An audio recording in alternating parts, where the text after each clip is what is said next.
Test wireless mic. Okay, we're all good. Are you guys ready to, whenever you want?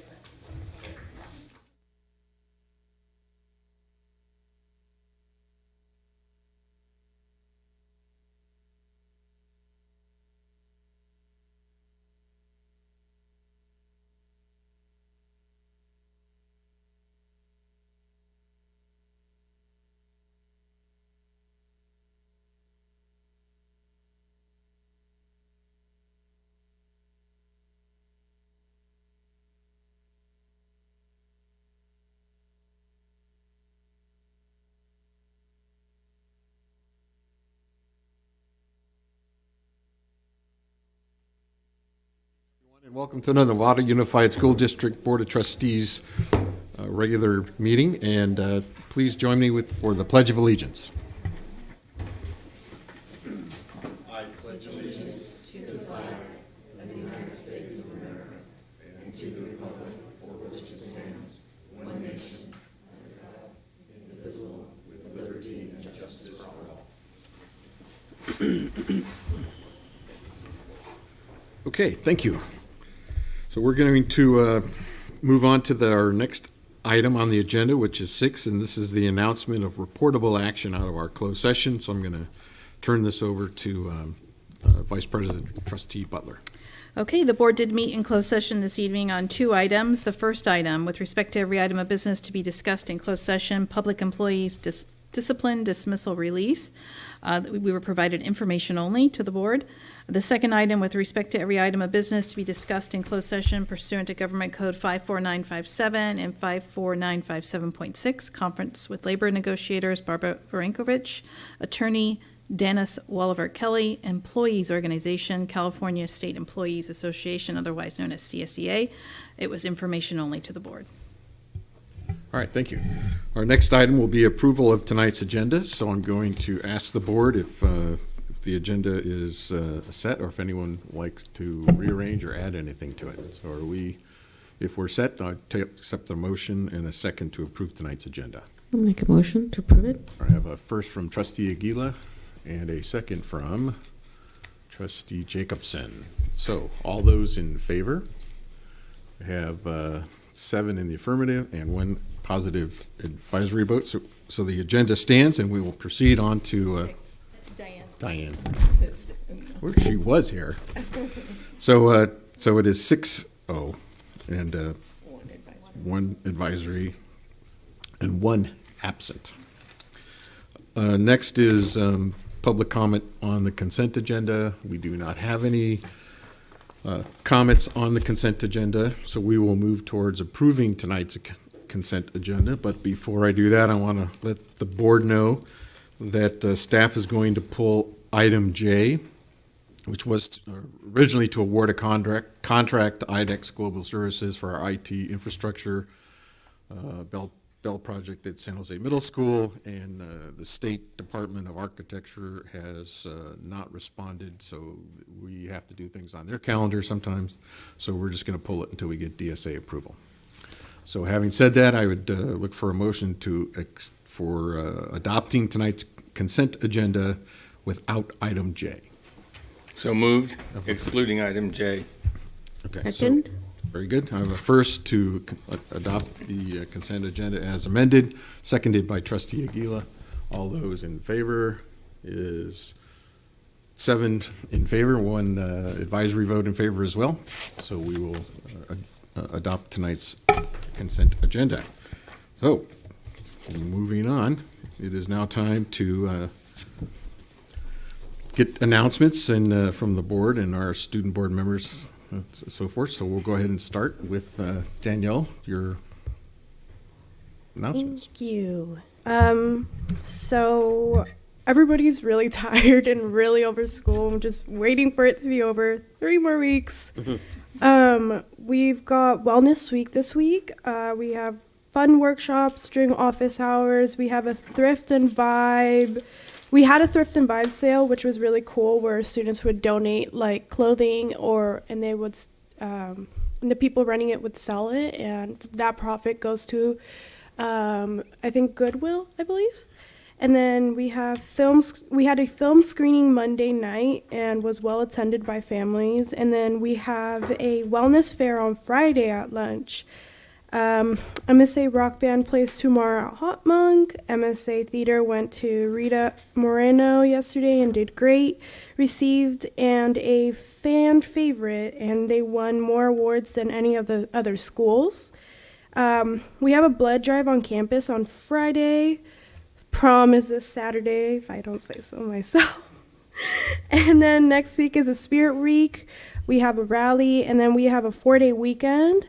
MSA will be having a lot more things going on over the next 2 weeks, such as concerts, festivals, and an art fest. The Center for the Arts is getting so much use, and the performances are amazing. And then senior breakfast is coming up again. Parents are very much needed, June 1st. We will be handing caps, gowns, yearbooks on that day for all the seniors. And then the senior slideshow is also that day. And that's about it. Okay, well, that's plenty, so we appreciate you letting us know, and can definitely feel for your exhaustion at this point of the year, so that's understandable. Trustee Miller, any No comments this evening, thank you. Trustee Aguila, do you have any announcements for us tonight? Just the announcement for the Golden Bell celebration that will be on May 26th at 4 o'clock, Redwood. And the senior awards, the location has been changed, right? And so I just wanted to confirm the location still. Where is it? The Golden Bells at Redwood, yes. But the senior awards For which high school? San Marin. It says, I have a note that location has been changed. I just want to make sure that. Mark here. Where is he? Oh. Okay, so we'll get that information out I after the can call meeting. Ellen later, but I just wanted to We'll make sure it's. make sure that everybody else posted. knew too. So Okay. there's potential for And- that location to having been changed, okay. And Any that's other it. comments? And so just want to cheer on all the principals. You know, you got the ceremonies, graduations, awards. So just move forward. Congratulations. Okay. Trustee Jacobson? I was the district representative for a program called Leadership Novato, which is run through the Chamber of Commerce. It was ran all year, and we got to meet with lots of different groups within our city, and that concluded on Wednesday. It was really wonderful and great to be able to speak about the district to groups that maybe don't hear about it often. Trustee Gasson?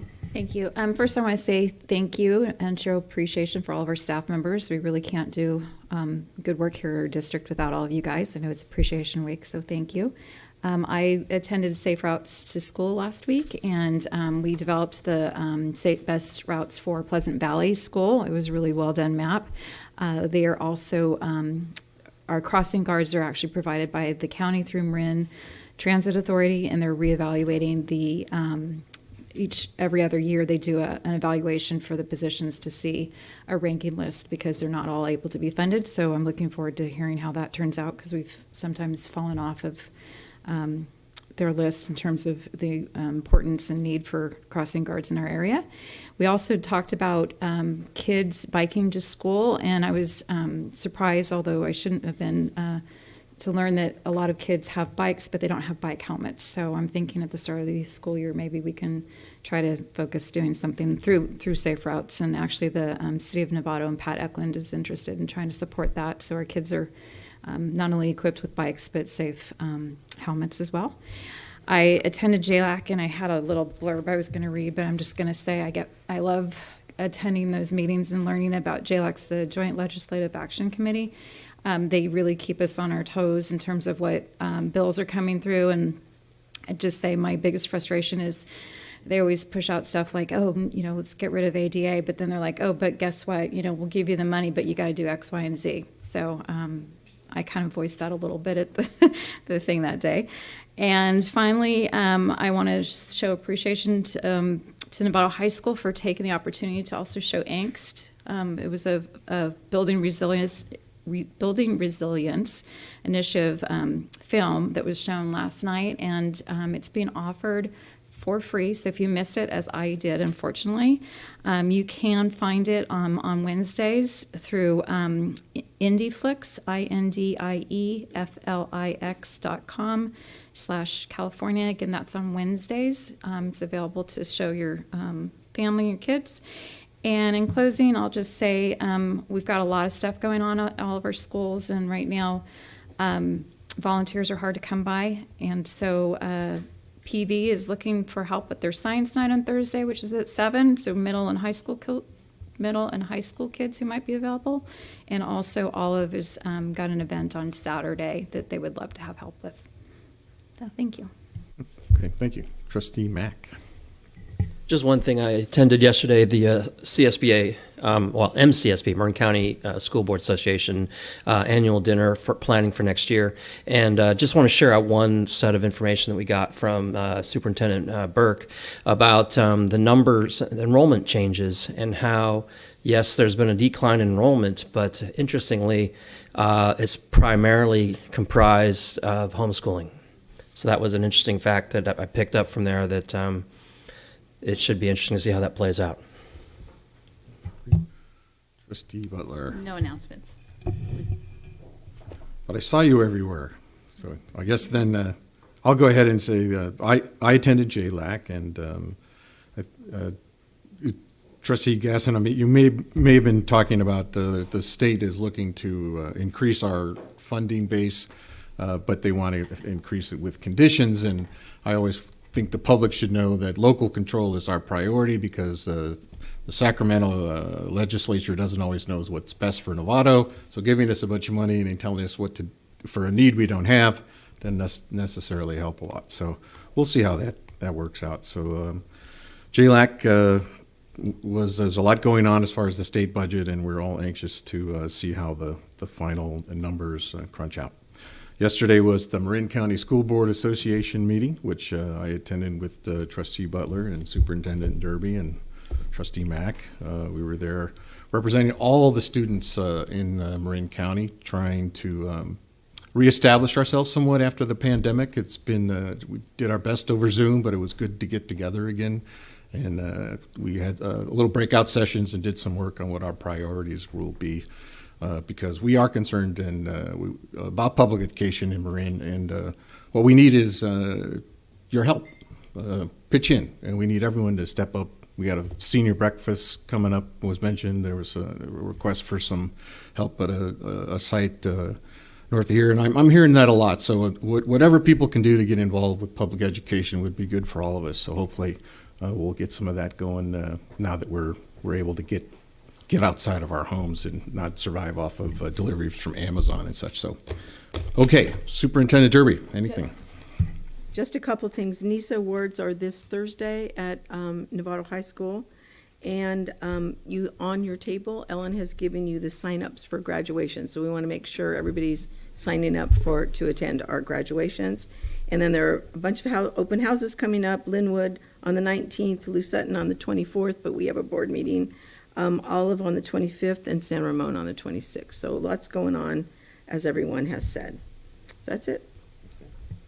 So we will go ahead and move on to item 11, which is presentation. This is a time of the year where we want to look back, and we want to bring to everyone's attention extra efforts by those of us who help operate the district over the course of the year. And our first awards go up to our student board members, and I have the superintendent presenting these, but I can see that you're handing that to me, so I'd be happy to honor Daniela and the work that you've done.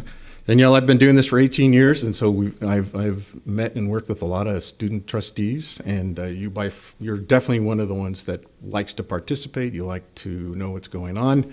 And you're not shy about expressing your opinion and wanting to have some influence and to help persuade us, the board, and the community of what you think students ought to have in their education here in Novato. So I really admire that about you, and I'm just glad for having the experience. So I want to thank you and show some appreciation. And we do have a certificate that you can show off when you get home. And if you'd like, meet you for a handshake.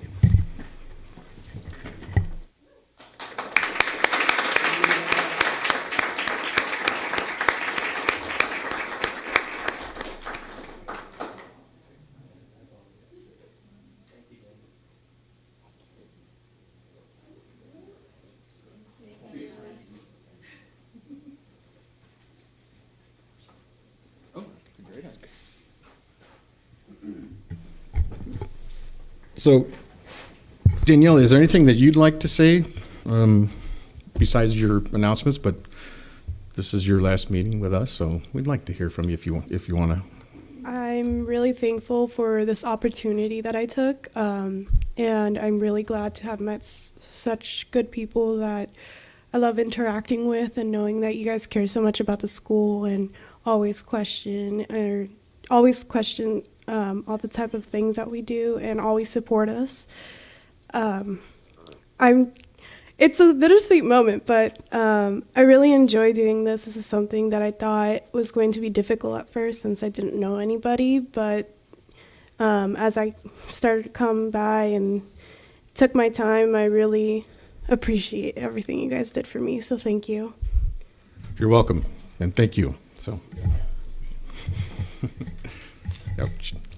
full confidence. Mr. President, can I make a comment? Sure, absolutely. That's Trustee Miller, please. Danny, I've been at this end of the table now for about a half a year, and it's been a pleasure. Thank you very much. And what I've watched from that end of the table and this end of the table is you transform from a shy girl to taking leadership roles and deciding that your voice is going to be heard on your terms. And it's been an amazing process to watch you transform. Thank you. Trustee Aguila. Yeah, I just want to say thank you for being here and putting yourself out there on the table. And thank you for being respectful to us and to the rest of your colleagues and the students. I felt like you represented all the students, not just a particular group. I think that you were very fair. When you spoke, I felt like it was from you and not from anybody else telling you what to say. So I really felt that, and I really appreciate you doing this, and I wish you good luck for the future. Any other comments from the board? Okay, good job, you guys. Clap.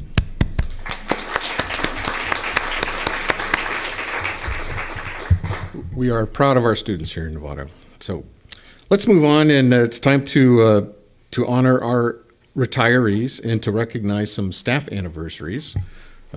So we will go ahead and begin. Superintendent Derby is going to read off.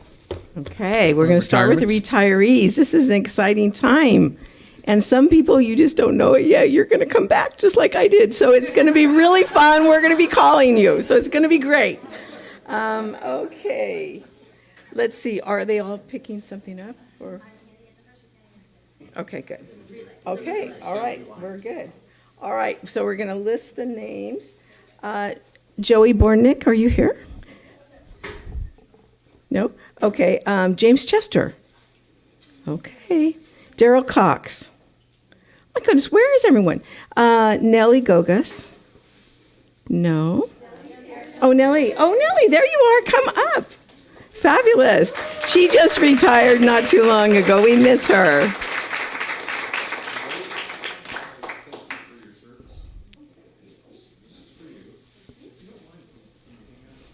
And Nellie, can you just stand? Yeah, stand over there by Danny. Let's see. Laura Gregg. No. Erlinda Gomez. Sean Milner. Pamela McMurphy. Pam's here. I saw her. Okay, great, Pam.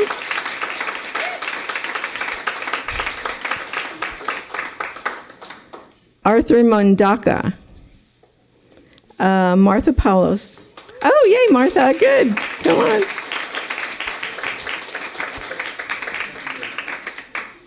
on. Jose Rosales Cordoba. Ann Sturm, I saw her. There she is. Yay.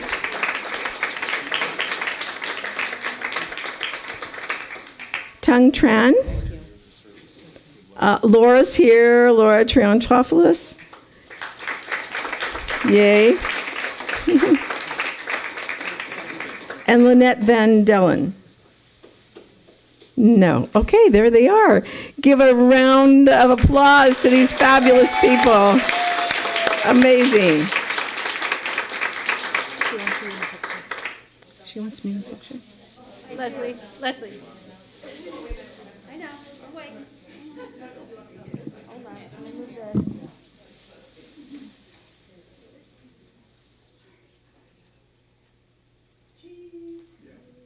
Great, thank you.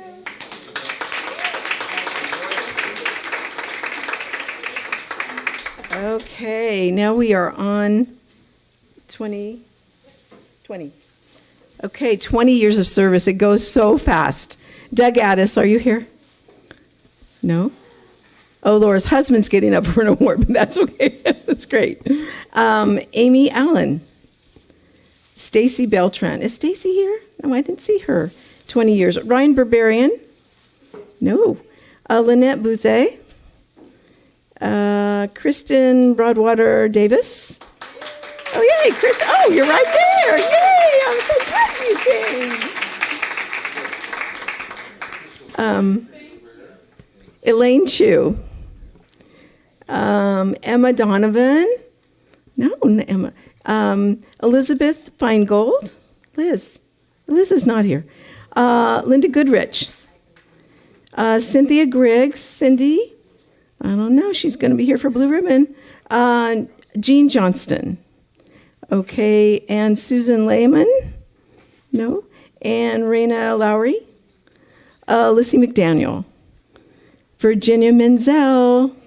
Oh, good. Thank you, Virginia. 20 years. Carolyn Morrow. Patty Pingator. Is Patty Pingator here? I didn't see her. Patty's not here. And Andrew Rattenberry. Okay. Look at just two of you for 20 years. That's pretty fabulous. What? Oh, photo.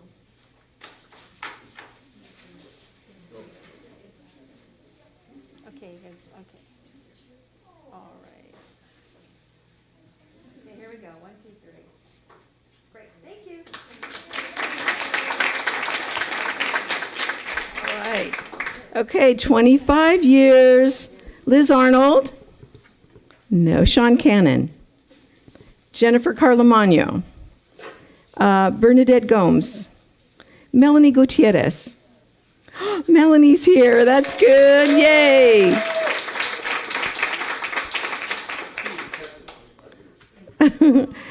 Lisa Heslip. Tony, you didn't bring Lisa? What happened? Laura Kilgariff. Deborah Mitchell. Oh, Debbie Mitchell. Deb Mitchell. No, she's not here. Lisa Nyquist. Nancy Overson. Lisa Raymond. And Joe Smith. What the heck? Melanie, thank you. You're a star.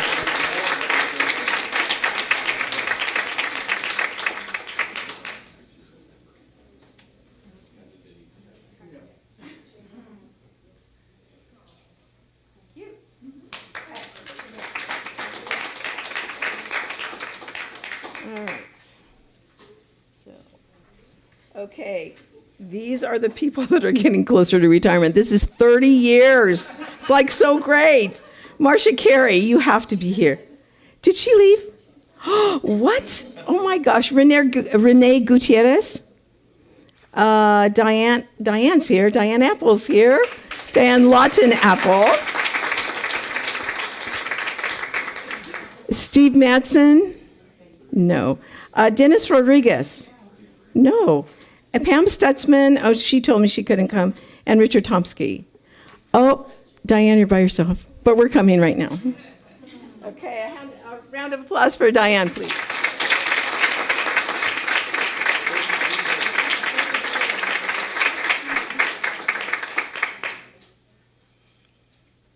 Thank you. That's it. Congratulations, everyone. We're so proud of you. Thanks for your service. Fabulous.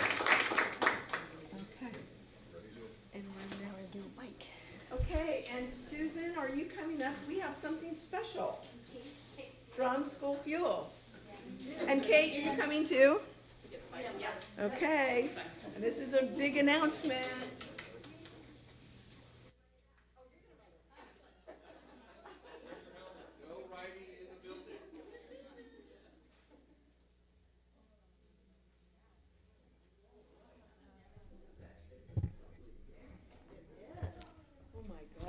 So just so everybody knows, we have Kate McNear and Susan Matthews here from School Fuel to do the Novato bike giveaway.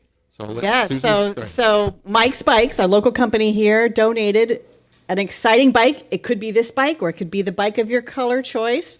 And everyone who participated in the Tour of Novato was a fundraiser and earned at least $100. We have a drawing in here, a slip for each $100 they earned. So as you can see, there were many hundreds of dollars earned. We are over 45,000 already that's been earned, and donations can still be accepted on our website through the end of the month. But we're going to give away this bike tonight, and I'm going to let the superintendent pick the lucky name. Okay, here we go. Okay, now looking. Okay.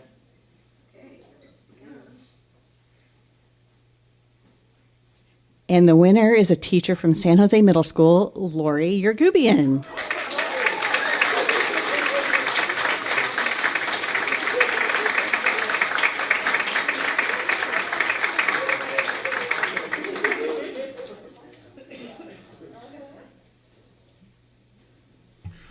Thank you, School Fuel. School Fuel is our public school education foundation, and they raise money for Novato schools throughout the year, and it's a good entity organization to support. So I hope everyone, if you didn't participate in Tour Novato this year, hopefully you will next year. Of course, you can donate and support them any time of the year, and we'd all appreciate that. All right, we're going to move on to our next presentation, which is going to be given by San Marin High School, and Principal Mark Sims will present when he. Mark Ready? is on his way, and I just want to say, this group, you're going to so enjoy, they're with you, right? They are, yes. Okay, you're going to so enjoy them. I got to zoom in on their presentations, and they're such impressive kids. You're going to enjoy every minute.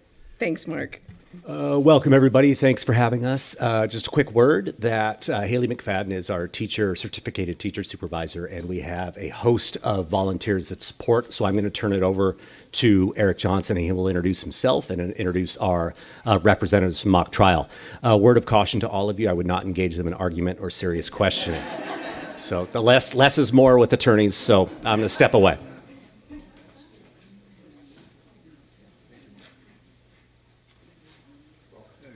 Thank you. Good evening. My name is Eric Johnson. But Mr. Johnson, we're going to need you to talk into the mic, not only for the people in the room, but the people on the internet and watching. Oh, okay. I can do that. I've got Dina Johnson and Ms. Rose Hayes here. These are the leadership, a couple of students on the mock trial leadership. And they participated this year and the last few years in the mock trial, which is really a great club that is put on by a number of volunteers, both student, parent, attorney volunteers. Myself, I'm an attorney. I come in twice a week along with some of the other attorneys that are volunteering, and we all help this wonderful group of kids put on a presentation in the courthouse, in the Marin County Courthouse, competing against other schools in Marin County. And it's really an exciting event to watch. Let them talk about the competition and what they've learned over the years doing this. Attorneys, being attorneys in the competition. I myself, it's been a pleasure volunteering for this for the last 4 years. It's probably the last year that I'm going to do it, maybe a little bit next year, but we have other attorney coaches that are going to be stepping up to the plate. And my hope is that in the years to come that the club continues to thrive at San Marin. I would love to see it flourish in Novato. Every year, I think the students put together a team, but there's a need for some maybe attorney attorneys or parents to come in and volunteer to help coalesce the team and guide them through the process. So I'd like to see that for the entire unified school district, but right now we've got San Marin here, and I'll let them go ahead.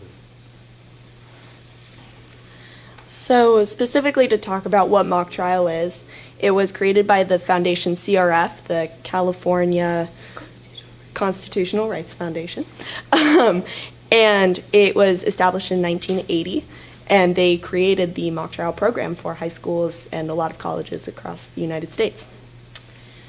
Yes, so mock trial is a fantastic competition. It starts at the high school level. It starts with individual teams with high schools, and it starts at county level, which is what we compete in for Marin County, representing San Marin.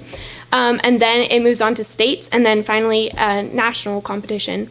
So it is a really big deal to a lot of teams. It's a fantastic competition that we're lucky to be a part of. So our mock trial team is primarily made up of students, but a huge part of it is the volunteer attorneys and lawyers, and even the Marin County Superior Judges who volunteer their time to oversee our competition. So through this program, we've gotten to meet a lot of fantastic practicing attorneys, retired attorneys.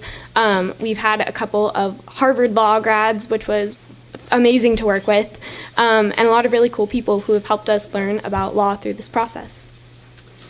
Yeah, so we wanted to talk about how our practices normally go.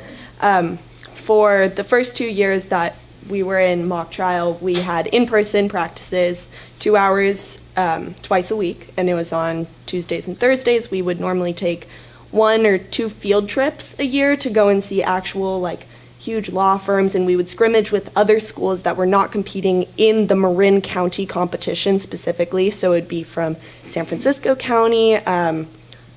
We weren't really far one time to Alhambra, and just in Siena, and so that's always been really cool. So we get to scrimmage with other schools outside of Marin County. And so for the last year, we did online practices, which was really difficult because learning law online with a bunch of high schoolers can be very difficult. And so, but that year we actually made it to finals, which was the second time that we had made it to the final competition, which is the top 2 scoring teams of the entire Marin County competition. And that was the first time, I believe, that San Marin had 3 years ago was the first time that San Marin had made it to the final competition in the last 20-ish years. So that was a really big deal for us. Yes, so a little bit about how the actual competition works, because most people don't know what it actually entails. So basically what the team does is CRF, Constitutional Rights Foundation, issues a case packet, and it is all the facts of a case, and then we get together as students and we simulate a trial. So there's both sides. There's a prosecution and a defense, and we get to argue our case in front of the court.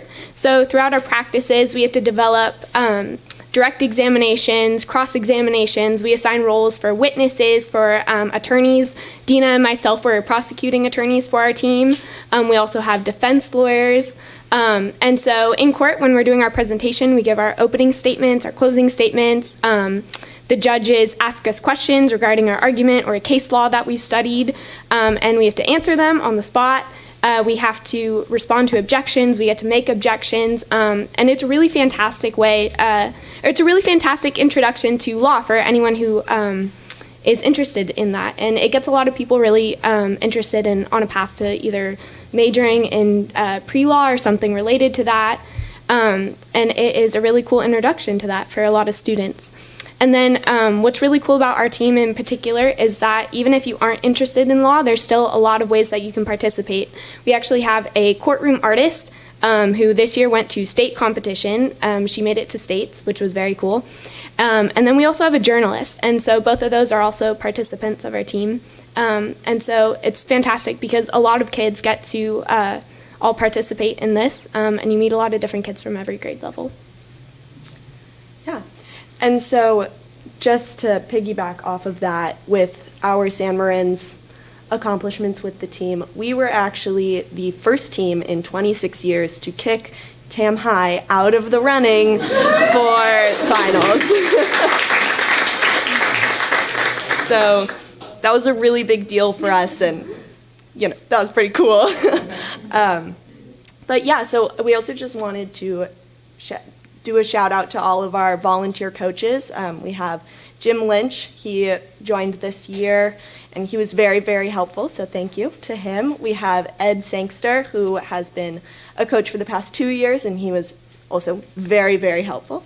We have Rob Ozer and, oh my gosh, Caitlin Thompson, sorry, forgot her last name, who they have been with the club for 5 or 6 years, I think, and they're our alumni coaches, and they're amazing. And then obviously we have Eric Johnson and we have Maria Johnson, and she's in the back. So, I don't think I forgot anyone, but it's been a really great experience to be doing this for 4 years now. And I know personally I'm planning on continuing with mock trial in college, which is pretty cool. And I don't know if Rose is as well. But Finally, we'd like to say thank you so much for having here tonight and letting us get to explain what mock trial is and why it's so important to our school. We'd like to also thank Hennessy Funds for our funding from the school board. Without that money, it wouldn't be possible, or there would be a barrier to most kids to entry because there are fees we have to pay for that. So thank you so much for making this possible for us.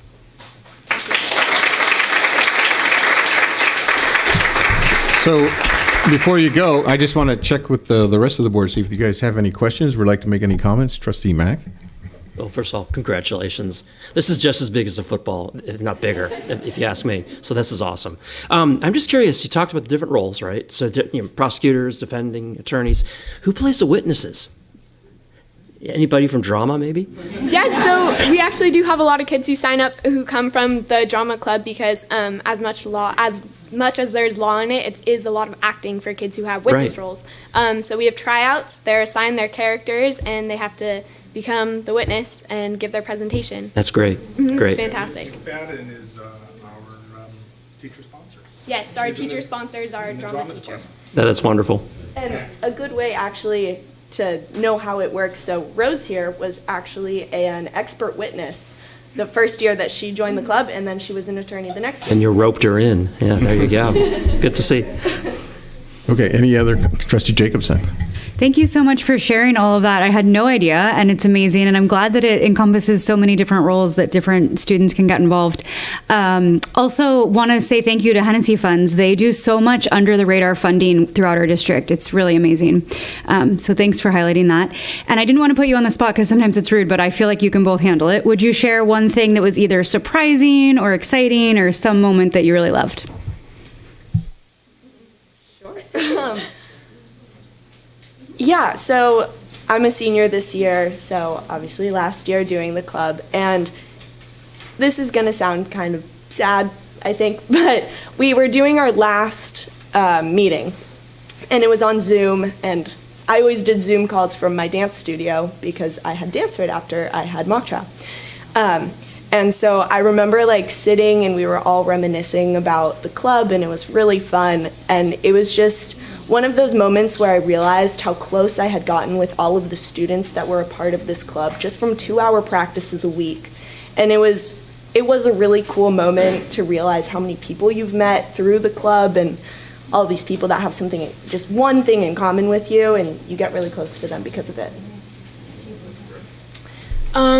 I think what most surprised me my first year when I joined was we were obviously in person, so we were at the Marin County Courthouse. And after the competition, we got to speak to the judges, and they were so extremely approachable. They were so kind to us.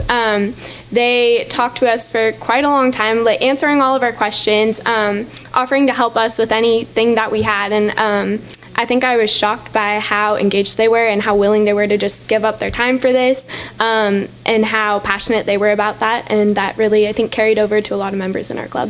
So it's fantastic to see the commitment that everyone puts into this. Great. Okay, any other questions or comments? Okay, you guys, well, great job. Thanks for being here and telling us about it. Anything that has to do with constitutional rights, I think, is a positive. So thanks again, and thank you for your support. And we hope to beat Tim again. Yes. Congratulations.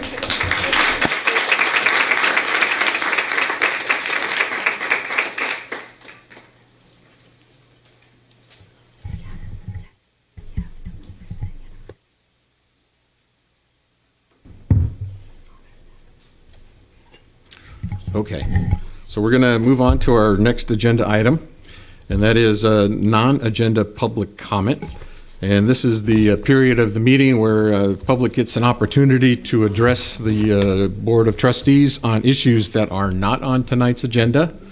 And because they are not on the agenda, the board is not allowed to discuss them or answer questions or address the issue because it isn't fair to others who weren't advised in advance what would be discussed during the meeting. So we have two individuals who would like to address the board tonight. And you have 3 minutes to make your comment. And our first speaker is Suzanne Clare. Good evening. I would like to address the progress flag, but first let me introduce myself. I am a biological woman. At birth, I was born with an XX chromosome DNA, a vagina, a uterus, that I was able to conceive, nurture, and give birth to another human being. I am a heterosexual. When I have sexual intercourse, I have that with my husband, who is a biological male. He was born with an XY chromosome and a penis. Now, if you feel uncomfortable hearing all that, you can only imagine how uncomfortable I am. Never in my 70-plus years have I felt the need to address that, my own personal information in public forum. But the progress flag demands that. And I'm here to speak to it because I have nothing in common with it.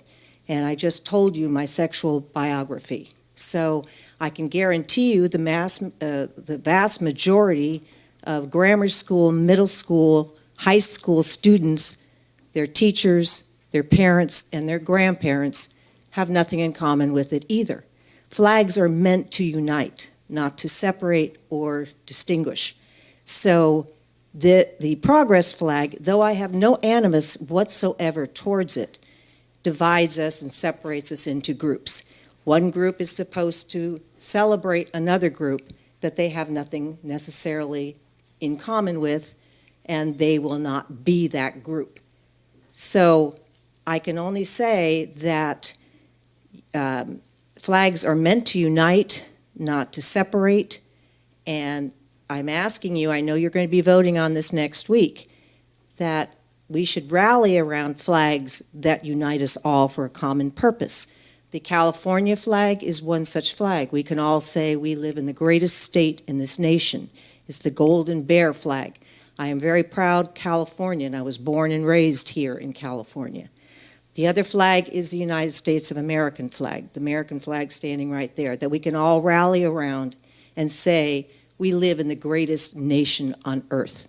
So I ask you, once again, if you're going to vote next week, to vote for a flag that unites us all and not separates us. Thank you. All right, thank you. Our next speaker is Janine Pera. Looks like we'll have a third. Good evening. No one under the age of 35 has died with or from COVID-19 in this county. Marin children have been permanently injured and at least one has died from COVID injections. Yet school districts continue to promote COVID vaccines and masking. Last week at the Global COVID Summit, 17,000 physicians and medical scientists from around the world declared that the state of emergency must be lifted, scientific integrity restored, and crimes against humanity addressed. These professionals have reached a consensus on the following. The data confirms that the COVID-19 experimental genetic therapy injections must end.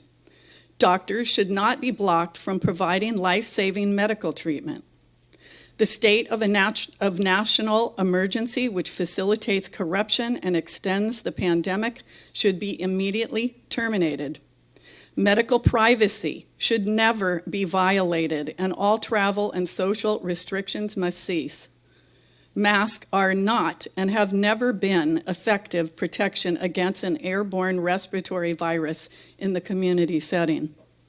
Funding and research must be established for vaccination damage, death, and suffering. No opportunity should be denied, including education, career, military service, or medical treatment over unwillingness to take an injection. First Amendment violations and medical censorship by government, technology, and media companies should cease, and the Bill of Rights be upheld. Pfizer, Moderna, BioNTech, Janssen, AstraZeneca, and their enablers withheld and willfully omitted safety and effectiveness information from patients and physicians and should be immediately indicted for fraud. Government and medical agencies must be held accountable. It is time for this board and this community to wake up and do what is right for the health, the true health, and well-being of all, especially our children. Thank you. Thank you. Our next speaker is, I'm going to do the best here. It's Jay Fromm or Jason Newman. Jason Newman. Okay. Mr. Newman, if you'll introduce yourself. And then we have an additional speaker after that. Mr. Newman. Okay, so my name is Jason Newman. I actually work with North Marin Community Services. I am the lead clinical supervisor. I'm here today because of hearing some of the comments that were said about the flag, specifically LGBTQ plus flag, and why people believe that it should not be up in schools. I think that's frightening.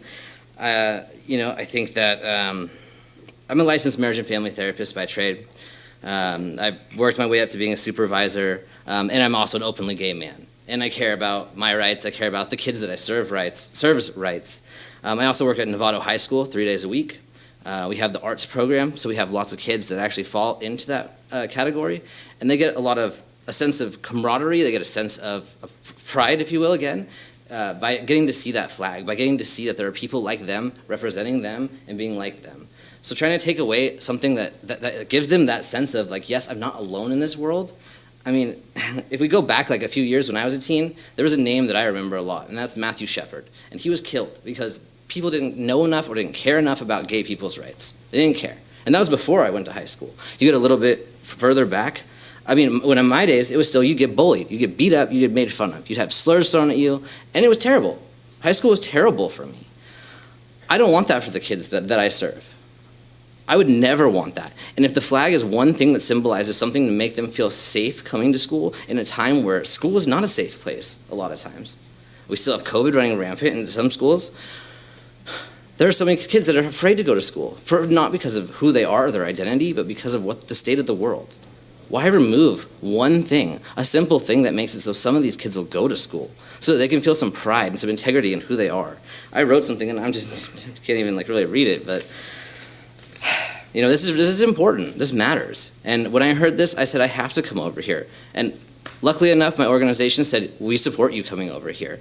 Because we have enough kids out there who have to worry about enough things, that they don't have to worry about who they are or being judged or being made fun of or any of that. And we don't have to talk about body parts or sex or any of those things. That has no purpose in this. It's about just feeling safe, a symbol of feeling safe. And that's it. And everyone deserves to feel safe. I deserve to feel safe. Y'all deserve to feel safe. Everyone in this room deserves to feel safe. And that's it. So, thank you. All right, thank you.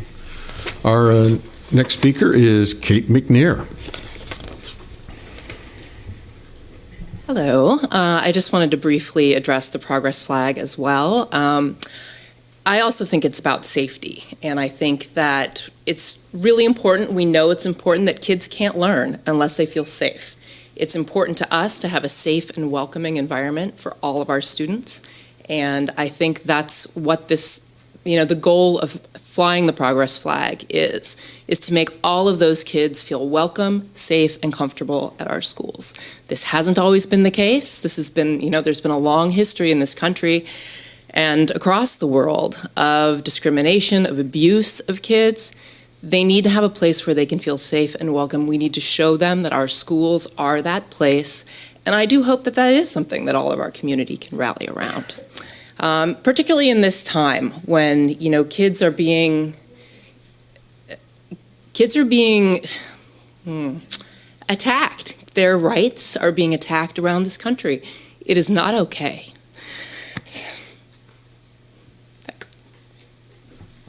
Thank you. So that will conclude our non-agenda public comment, and appreciate everyone taking advantage of their right to address the board during this period. We will now move on to items section 13, which is a discussion action, and our first item is the Blue Ribbon Committee recommendations for the Novato Unified School District parcel tax, and I'm going to let the superintendent open it up. Okay. I am. Okay. All right. We are so excited to share our work. We've been together for 4 weeks and have made friendships and met new people and had conversations, and we want you to engage in that tonight.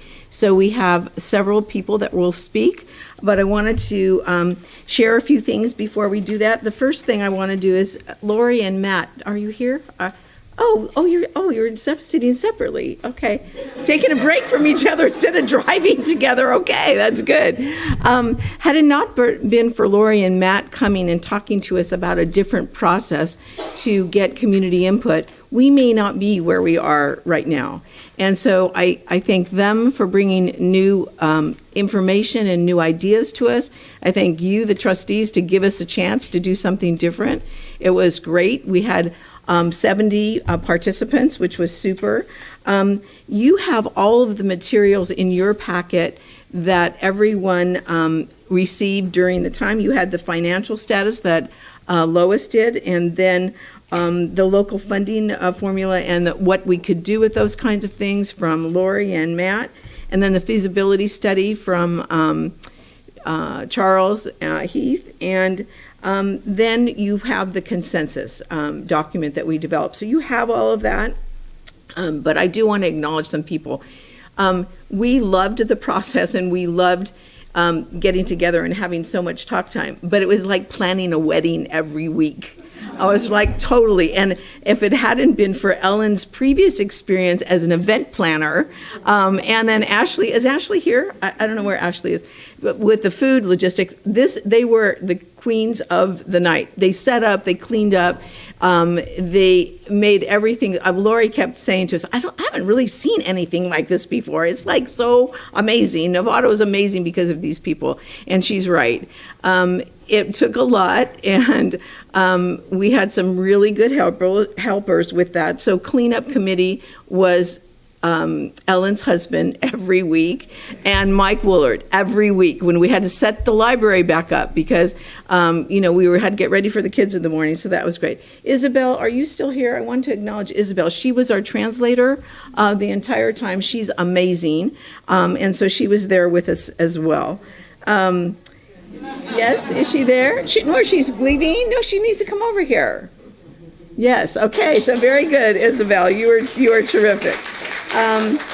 Let's see who else I wanted to make sure I mentioned. Oh, Michelle Cortez and Mark Brewer, you welcomed us with open arms. We were started in the gym, and then the acoustics were so bad, we said, okay, we have to go to the library, and you were so fabulous to help with everything and welcome us the way you did.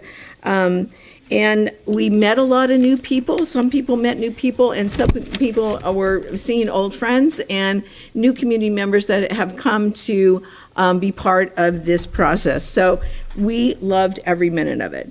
So I would like to ask the MCs, Kath and Tony, to come up first and just tell what your role was. If you could both come up, 2 minutes, really fast.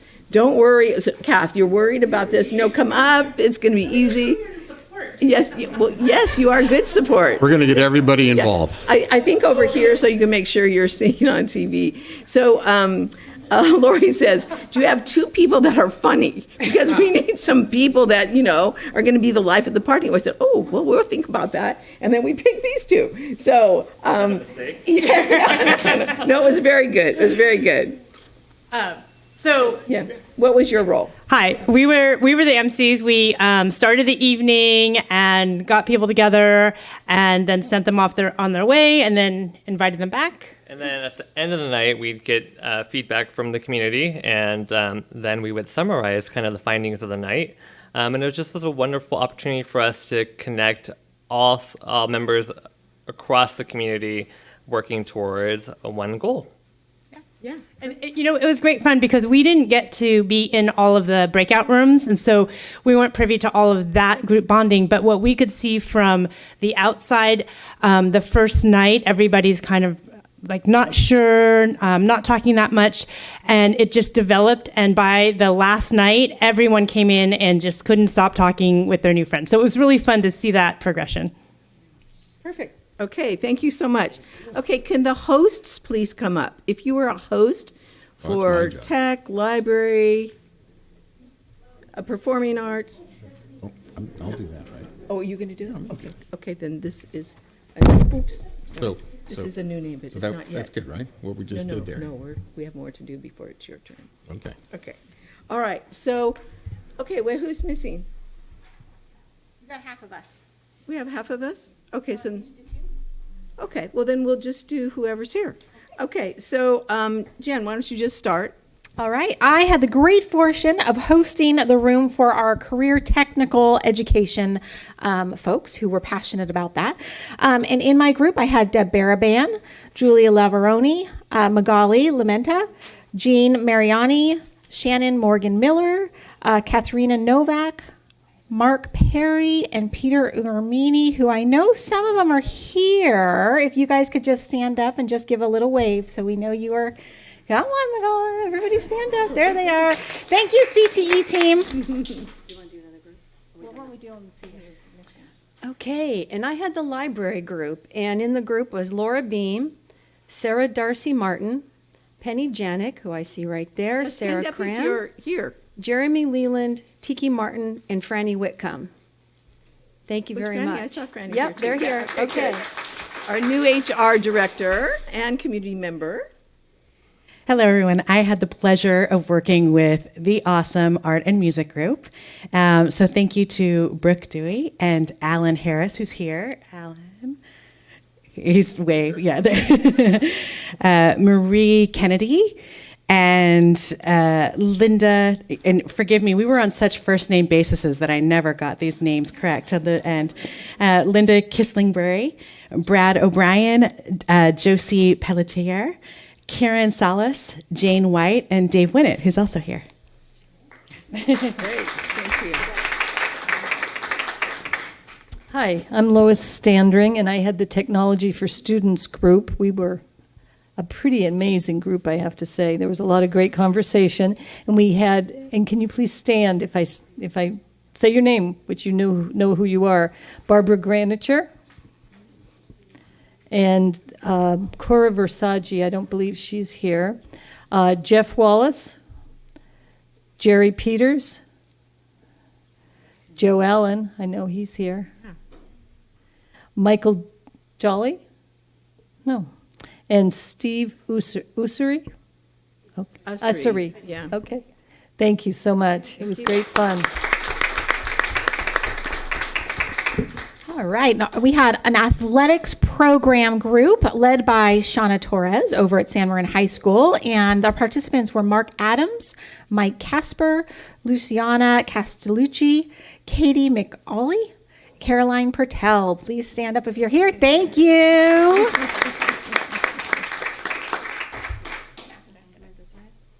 Hi. So Mira Patel, principal at Lou Sutton, had math and science. And in her group was Erin Compton, Teef Gibbs Jensen, Irma Mannion, Lori Nuno, Fran Rosoff, Alika Seville, Mark Sims, and Gareth Williams. I think I saw a few folks out there. Yeah.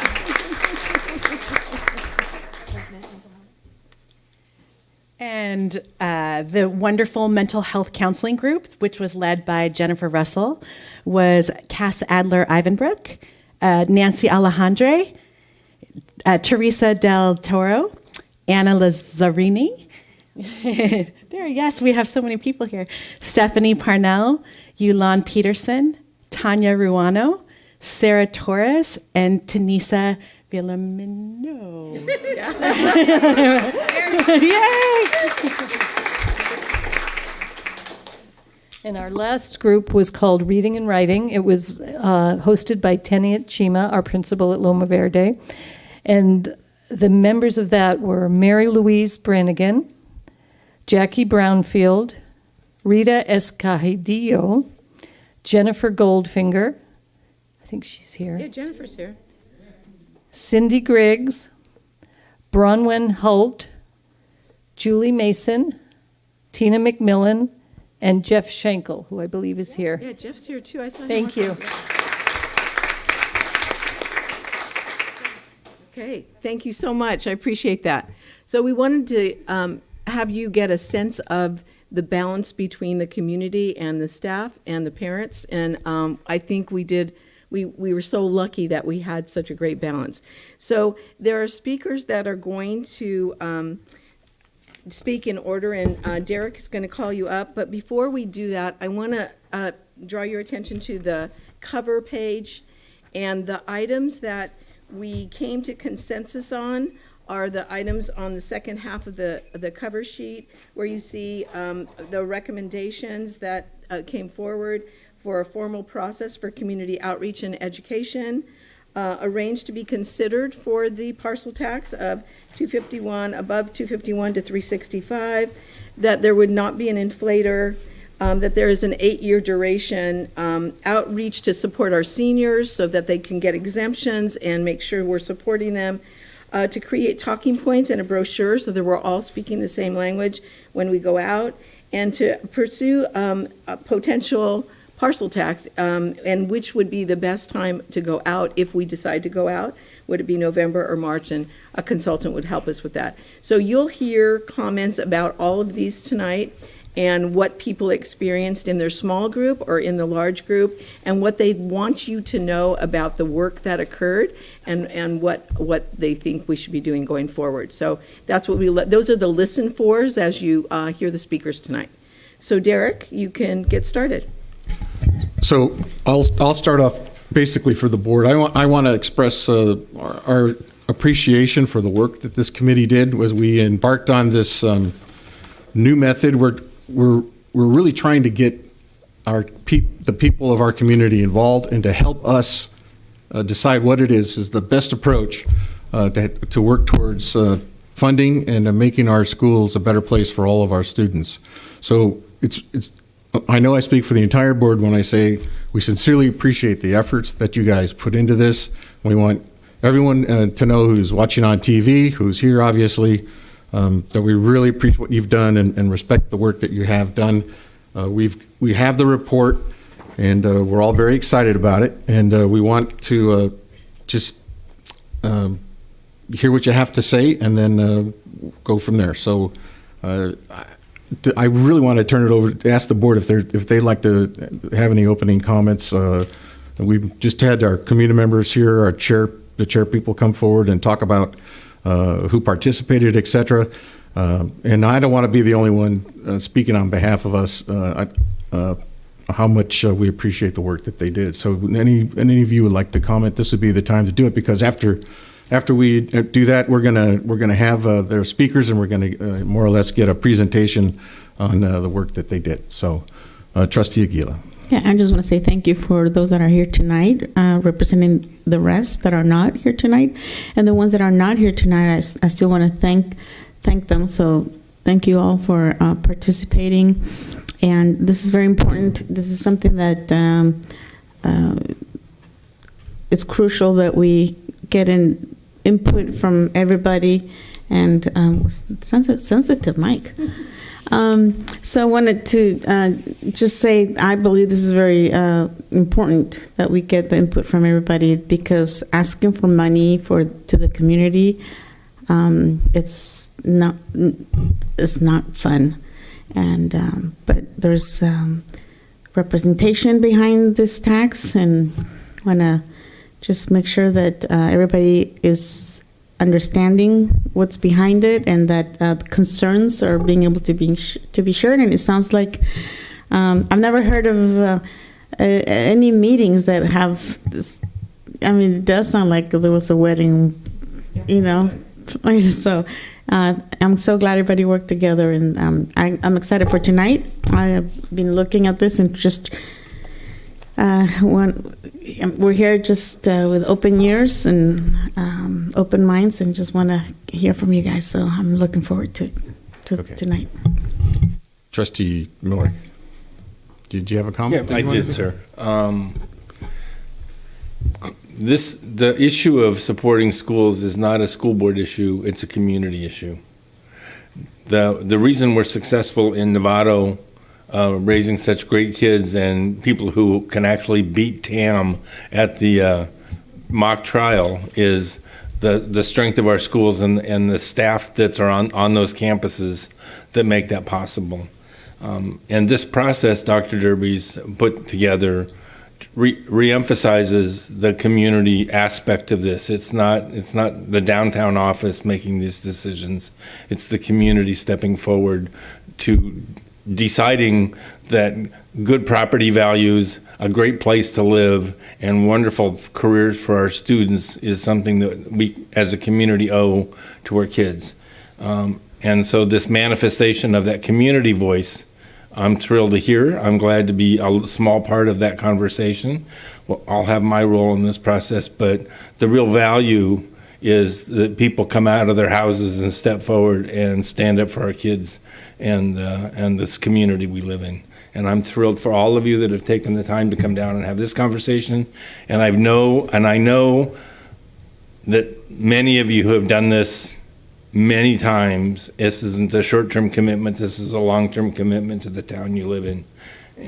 And we have, as we saw some of our retirees, we have families in this town that have the kids are in school, the moms work in the school, the grandmas used to work in the school, and the grandparents are still here in town. And it's, I think there's a Dodge Charger that pulls into our parking lot every morning by one of our former teachers and a community member that just is a physical manifestation of how deep this town is in terms of supporting each other.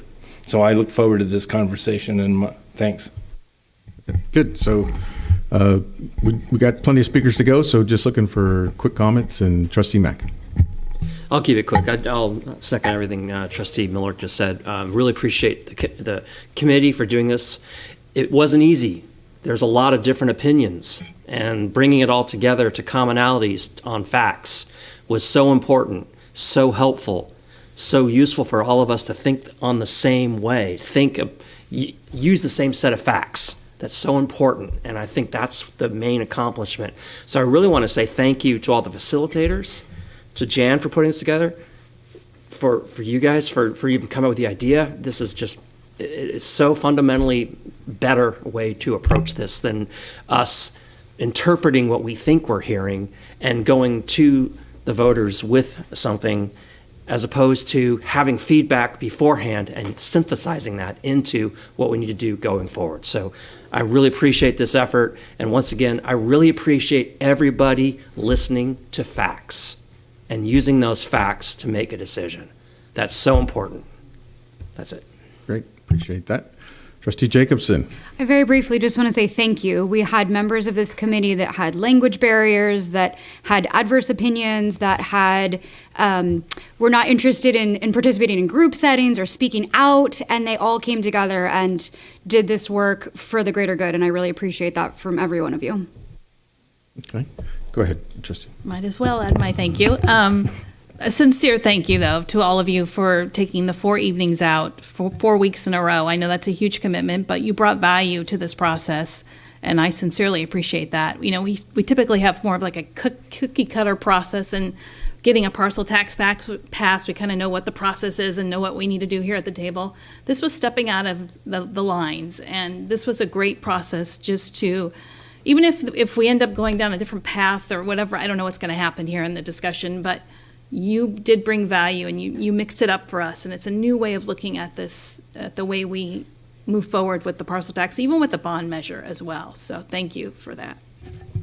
Thank you. Okay, Trustee Gasson, you're good for now, and we're going to move ahead. So we are looking forward to hearing from all of you, and we're ready to move ahead with our presentation. I think it's important to recognize Lori Rainier and Matt Kolker from Government Financial Strategies for their facilitation of the issue. And we are ready to start with the presentation. So. Okay, so we have a little message from Mike Jolly because he's on the water board and they have their meeting tonight and he can't be here. So he wanted to start just with a little video that Leslie took of you. Good evening, trustees. Thank you for the opportunity to video this message. I would be here in person to advocate, but like you, I serve on another public elective office and I'm at that board meeting tonight. It was a privilege to serve on the district's parcel tax Blue Ribbon Committee with 68 other Novato citizens for 4 consecutive Wednesdays in April and May. We reviewed the NUSD's finances in detail for 13 hours and realized that renewal of the present 8-year $251 parcel tax is essential to raise the $4 million funding essential to our students' education. The parcel tax expires in June of 2023. It requires a 2/3 voter approval, so every vote counts.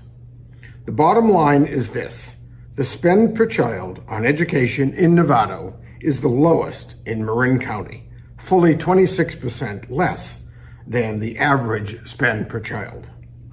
Our $251 parcel tax is the second lowest in the entire county. This $251 tax has no inflation adjustment, and that 2009 figure would be about $350 or $1 a day if inflation adjusted, which it is not. This parcel tax is about 3% of the total tax bill for the median single-family assessed property in Novato and pays for 11 teachers, academic guidance counselors, some athletic coaching, music education, and library personnel, all essential education requirements. In January of this year, NUSD cut $4 million from their budget to end deficit spending and to maintain reserves at a prudent 17% to assure school funding integrity. Having the local parcel tax source of school funding with citizen oversight, no spend for administration salaries, protects our property values and assures that our students' education and career futures are met. Between 2008 and 2020, 91% of school parcel taxes in Marin County were approved by voters. We must approve this one. Almost 75% of recently surveyed voters agree that the district needs additional funding. Renewal of this parcel tax is an easy and essential way to do that, and is both the obligation and the opportunity for all of us Novato citizens, property owners, renters, exempt seniors, parents and grandparents to advocate for our students and children's education legacy by voting yes on renewal of the property tax. Our students deserve it, and they've clearly earned it during this COVID time. They've earned our yes vote on this parcel tax. Thank you.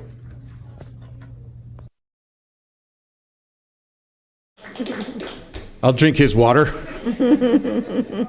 For those who don't know, Mike Jolly is on the water board. Okay, so let's bring up Luciana Castellucci from, I hope I'm getting your name right. Yeah. And you were with the athletic committee, and I'll let you introduce yourself, but we're anxious to hear what you have to say. I was with the athletic committee. My name is Luciana Castellucci, and I'm a homeowner, and I'm a parent, and I volunteer at the school and teach in Richmond. I have such a good time. I just really have such a good time. You should all be very jealous. But what I truly enjoyed was being a part of this committee. It was one of those experiences that the moment you step outside of your comfort zone, you inevitably grow in some way. You can't help it. And for some, it's an ultimate risk, right? It's the fear of the unknown, and that's why folks don't say much, because stepping outside of your comfort zone takes a lot of courage. I want to share with you how the reward outweighs the risk. About 70 community friends met only 4 times to ultimately arrive at a consensus. If you are not aware of what a consensus is, it just means dialing down to a root decision that everyone can live with. Right? My family's favorite brand bread isn't in stock at the grocery store, but neither is the second choice. You have to find a brand bread that the whole group can live with. The easy part of coming to an agreement is that everyone wished for the same outcome, future footing for our kids by way of a parcel tax increase. So we sought solid justification to show cause in placing the increase on the ballot, and we did. When this hits a ballot, there are people in our city who will vote no. Some of these folks just don't know enough information, and it's our responsibility to get it out there. This was an amazing start. Renters can vote yes. Recipients of SSDI and SSI that are rightfully excluded from paying a parcel tax can also vote yes. People without kids, grown kids, dog owners, new homeowners should know the value that their property increases when a school is standing on a firm foundation. They can vote yes. This affects everyone. It affects every single person that you walk by that lives in this city. There is no downside to the increase. We are the highest populated school district with the second lowest parcel tax, and closing schools is not an option to lean on. Building up students, teachers, and anyone that supports those positions, that's the answer. Until the governor recognizes that paying schools on student enrollment rather than negotiate a more reliable way of funding, we are the folks to present the future kids. They rely on us. If you've ever taken a home economics class or an auto shop class, I hope you appreciated those memories, because kids now don't have that. But they do have sports, and they do have the arts, they do have drama, and we need to keep that. We need to keep that for them. We owe that to them. We've owed it to them for about 16 plus years. They'll never know the satisfaction of mending a sock, because this newer generation tends to throw it away. Disposable, disposable, disposable. I mend socks because I had home ec. I can change my oil because I took auto shop. We have more people on the side of the road that don't know what to do about a tire because they're the younger generation that doesn't have the opportunity. In 2016, a gallon of milk was $2.70, but the current price is $6.25. When the parcel tax increases by a minimum of $100, minimum, it's my feeling that the very least, this is what we can provide. Put into simple terms, if someone is eager to pay $100 for a 30-minute massage, a few weeks of specialty coffee, a nice dinner, or a 6-month subscription to a magazine, this would be an easy choice. But the key is to put the word out. I've only spoken at a few HOA meetings locally, a yoga class, a bicycle group, and most recently, Ladies' Night at the Bohemian Club. People don't know. They just don't know. They don't. I was honored to be among such a positive group consisting of incredible energy. I'm grateful for the experience, and seeing the room come alive when we came to consensus was a vibe no one should miss. It came alive. I had taken a step outside of my comfort zone and flew just right into something meaningful, purposeful, and without a doubt beneficial to every person in the room in some way. If anyone has the desire to make an impactful change to the lives of future adults, I sincerely encourage you to step outside of your comfort zone because it's nice out here.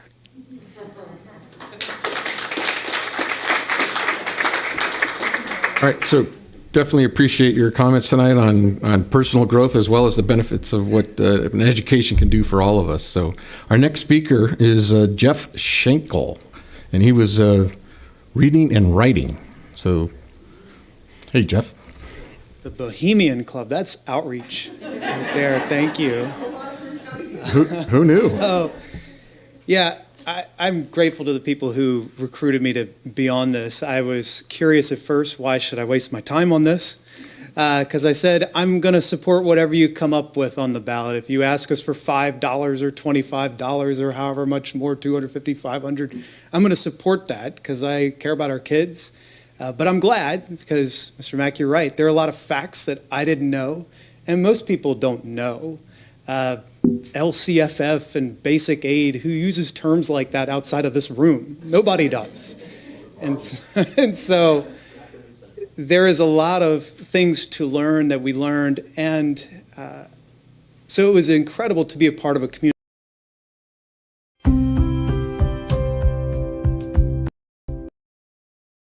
Here. There are two things to end on. One is I really want to encourage you to use the people on this committee in your own work in advocating for this parcel tax, because many people in the community still don't know that you cut $4 million. Many of the people don't know any of the basic facts that have come recently, and because of the deficits that were run up, there is, not that any of you have earned it, some lack of trust of you, but they know us. We're not you, and we are happy to stand beside you because we've already had the consensus that we're all on the same page. So use the people here. And secondly, if I may, I had asked, what do our students need? And 251, of course, maybe that's easier to get past. You could put a ballot measure for $100, and that's more likely to get passed too.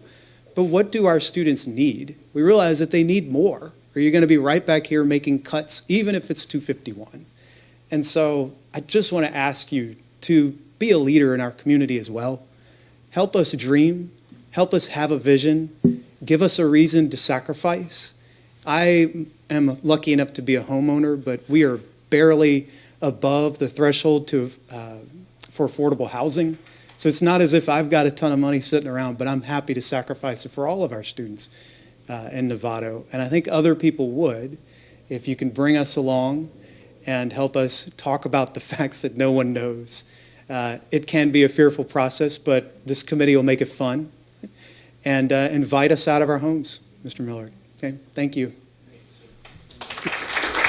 Thank you, Mr. Schenkel. Appreciate your participation and your comments tonight.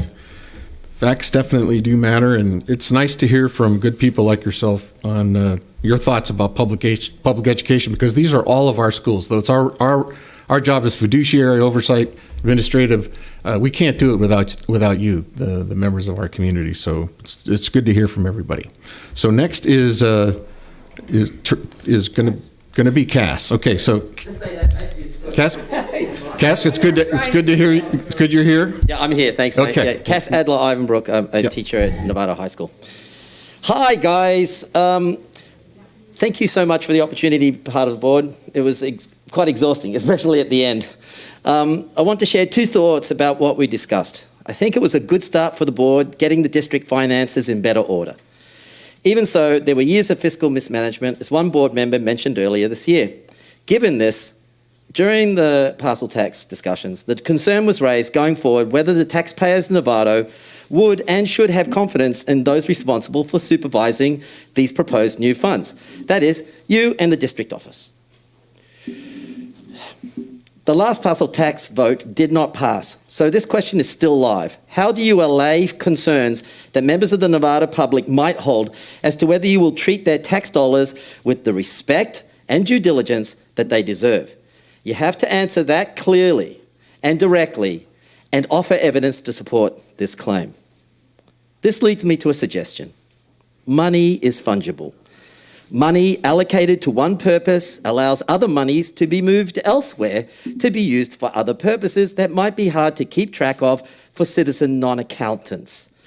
My suggestion is that you advise the Novato taxpayers that you intend to allocate the funds from the parcel tax in a totally transparent way.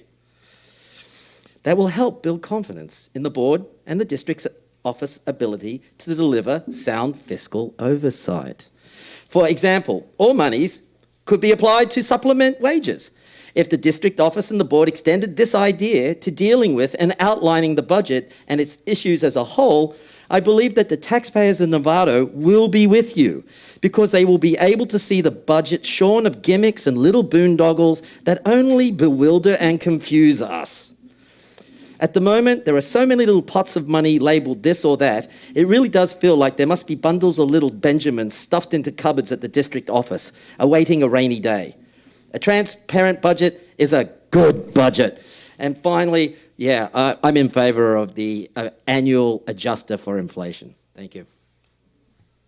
All right, thank you very much for your comments and participation, and it wouldn't be a meeting without your redress of your government here, so I appreciate your speaking up and holding us accountable. It's the right thing to do, all of you.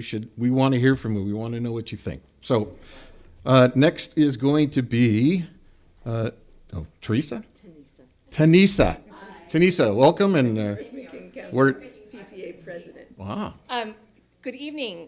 I am Tanisa Vilmano, parent of 2 children at Sinaloa Middle School, consistent community volunteer, president of North Marin Council of PTAs, and most recently Blue Ribbon Panel Committee member. This was by far the best committee that I have participated in to date for the district. Ellen and Ashley, and I'm sure countless others, did a bang-up job making us feel valued and appreciated for our time and effort. I'm even wearing my ribbon. Right? With a name like Tanisa, you don't get personalized things very often. The consensus report that you received tonight does an excellent job capturing the thoughts of the folks on the committee we could all agree on. I think it's important to know that there were a number of folks who were disappointed that we didn't collectively commit to a larger amount in later or indefinite term. In a perfect world, I would want those things for our kids, but the nature of this process reminded me that it is about what we can get the whole community to commit to. People had a chance to be heard, even if their ideas did not garner a consensus. What the report misses is the number of people from all over Novato, parents, teachers, staff, and community members, who were genuinely enthusiastic about our schools and our kids. This has built some goodwill, and I hope the board will take the recommendations to heart. You would be well served to continue to build upon these collaborative efforts as you move forward with the parcel tax renewal. Switching hats for just a moment to a community member, I would ask the board to remember this parcel tax is just a little tiny part of our district's budget, and we would benefit from a long-term plan to explore additional opportunities to ensure funding to maintain and expand the great programs that our district offers. Thank you. Thank you. And thank you for what you do for our schools. We're working for the PTA. I remember my PTA days fondly. So thank you for your comments tonight. Okay, next is we're moving things around. That's Joe Allen. Mr. Allen.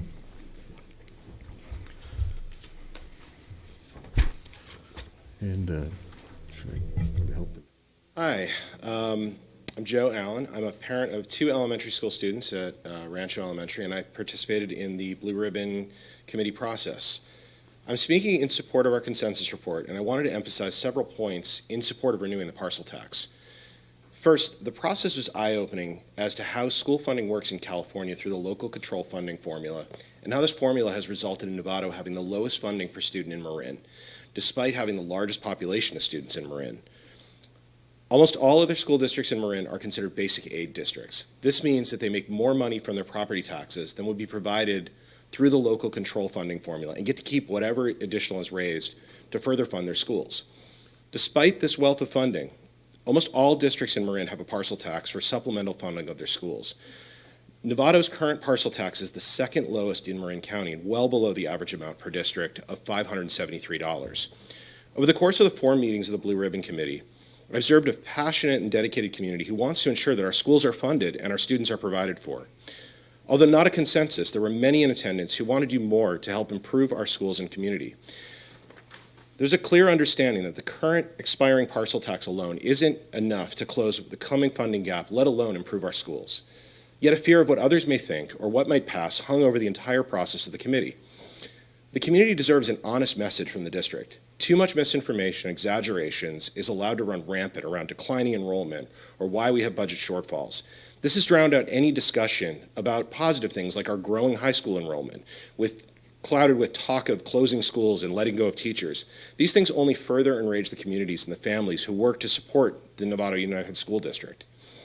I implore this board to determine what the schools actually need to thrive. Go out and ask for it for the community. They'll listen in an open and honest way. Fear of loud but dishonest voices should not win out. Our students and our teachers deserve better from us.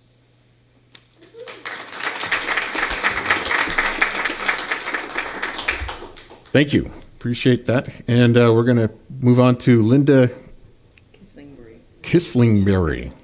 We don't have to know her last name, just Linda's fine. It's great to see you again.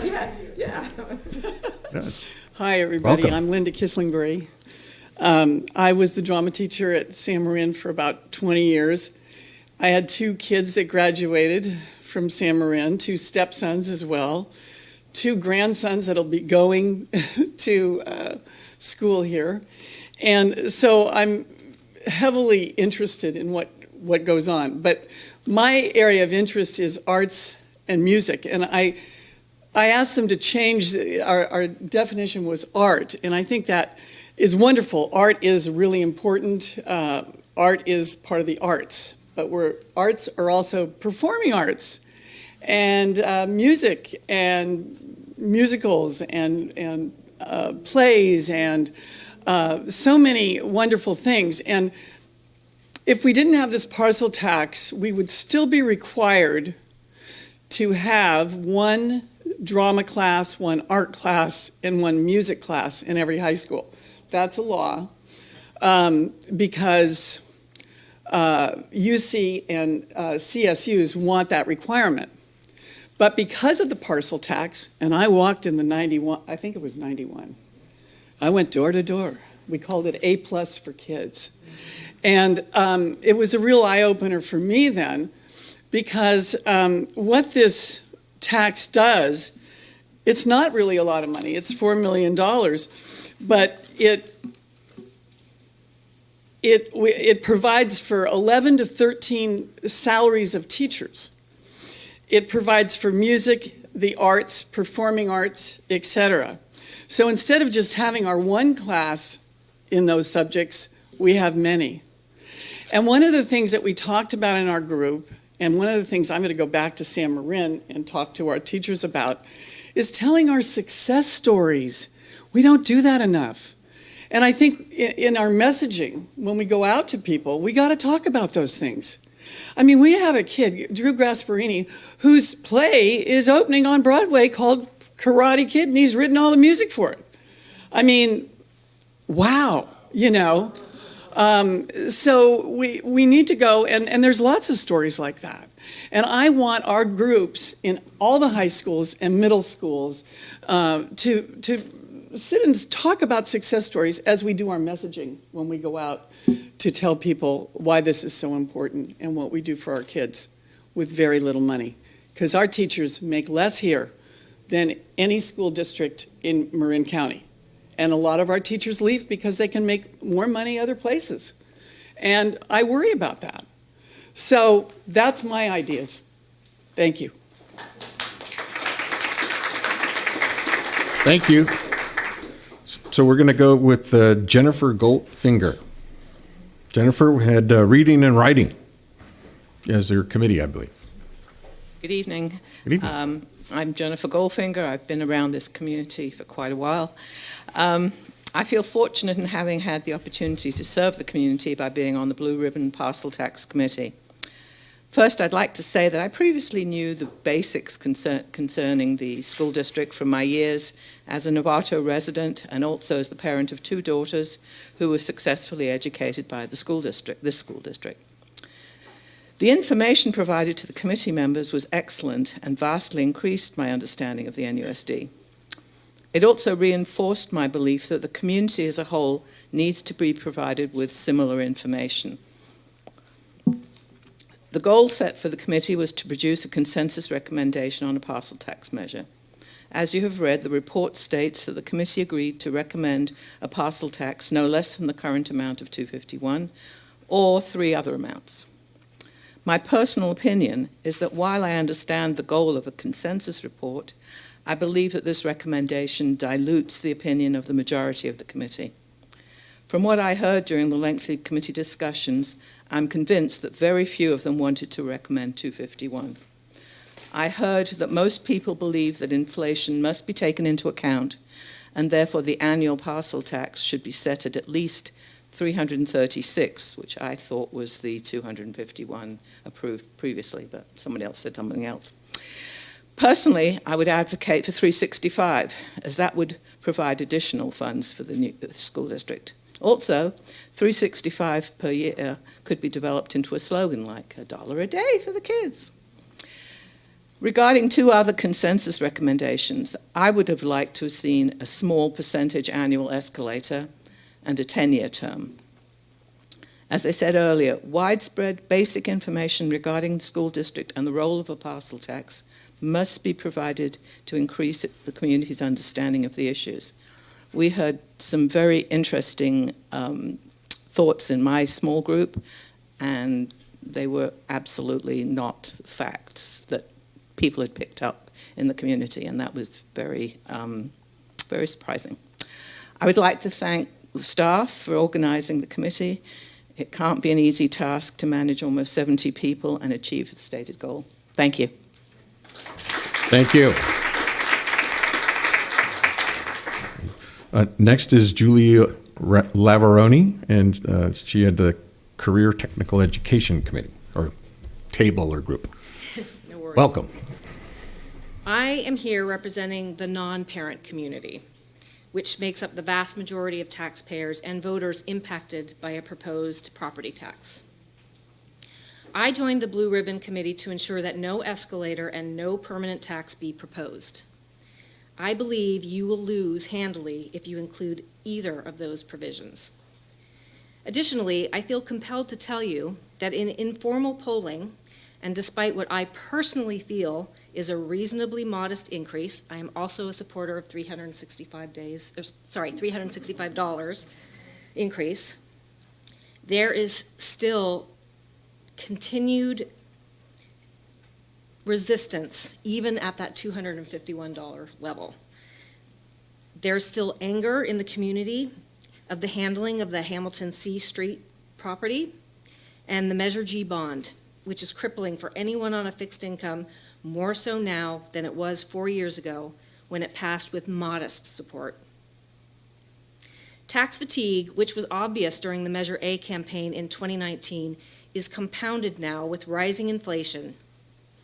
And despite what you might be hearing, that the 2019 campaign was a blip in public sentiment and voter turnout because of COVID, the data shows a healthy 65% of voters in Novato participated in that election.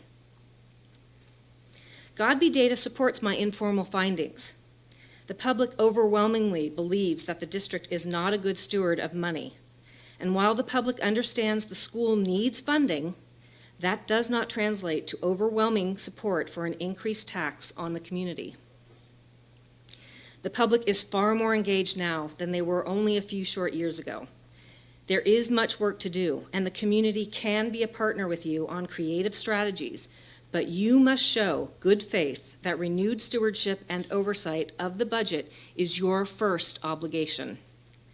If you swing for the fences by increasing the current amount and including either a yearly escalator or by making it permanent, I think you will lose all taxpayer funding. Thank you. And thank you. Next is Jerry Peters. Mr. Peters, with the Technology Committee.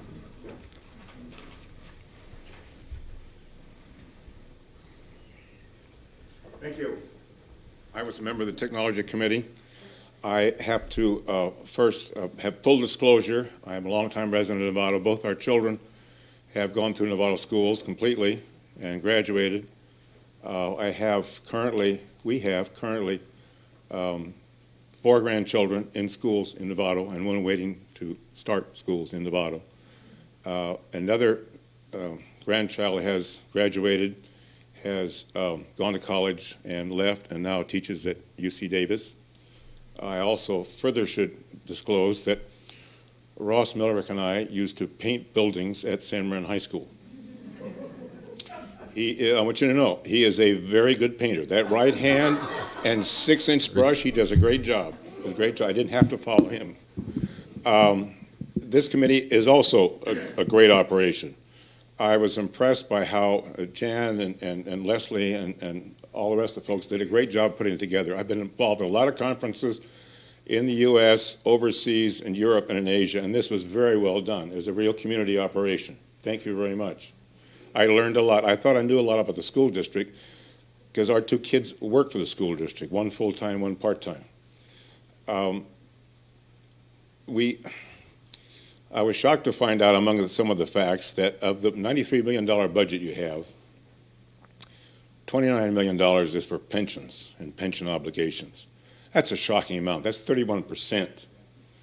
And at the same time, you look to the state of California. The state of California just released their budget information for this year. It's now a $300 billion budget. their $300 billion budget has a $97 billion surplus, which wasn't counted on. Now, I don't depend on the state to do anything because they have a great track record of not watching out for education in California. I believe we're number 36 in terms of ranking, I think state is, in terms of ranking in the U.S. out of 50 states. So we can't wait for that. We have to go ahead. We have to have this parcel tax. It's only $4.5 million is actually pretty small, but it's very important, and we need to have it. This group worked very well together. I certainly hope we work together again for some more to get this done. We have a lot to do between now and whatever election date is taken care of. Inflation is coming upon us. I urge you to approve this matter. We need to have this. You can't be any better than your educated kids are. That's the future. If you want to be cheap, there are other places. You can go down to, number 49. Thank you very much.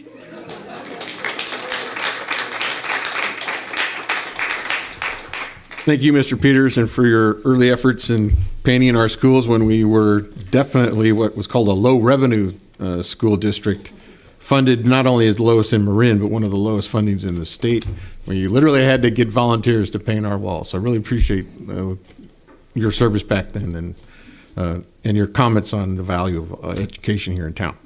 Okay, so we're going to move on to Anna Lazzarini. And she's our mental health committee. No comment on your mental health, just just saying that was your group. Hi, I am Anna Lazzarini, and my husband and I are fairly new residents of Novato. We moved here 3 years ago after 39 years in Mill Valley. While I am fairly new to Novato, and that was one of the reasons I wanted to get involved and get to know the community a little better, I'm not new to education, having retired just last June after almost 30 years in education in Marin County. First of all, I'd like to say that I was impressed with the whole process of the Novato Unified Parcel Tax Blue Ribbon Committee. That's a mouthful. Having been a part of multiple parcel tax and bond measures in my former district, I can share that it was impressive that 69 parents, residents, and staff volunteered and committed to be a part of this committee.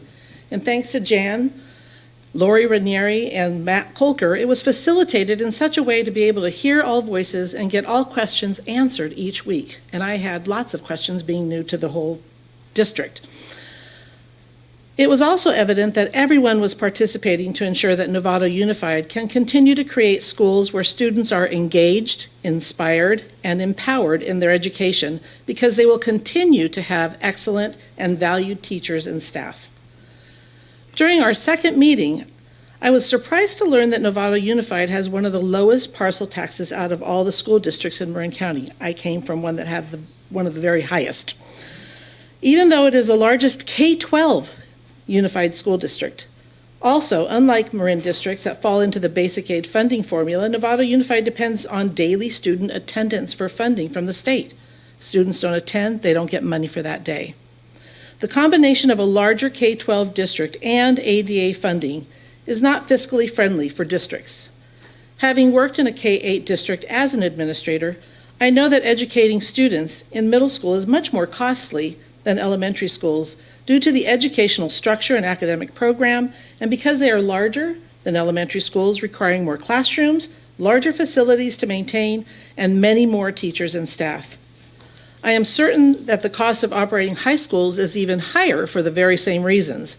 Novato Unified is a K-12 district with 8 elementary, 3 middle, 2 high school, and 5 alternative programs, so the financial needs are much higher than any of the K-8 districts.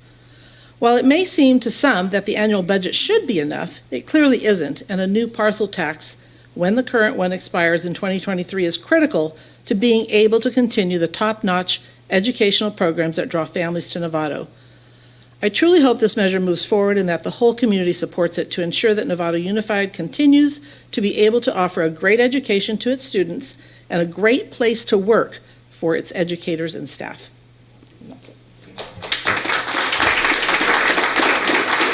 Thank you, and welcome to Novato.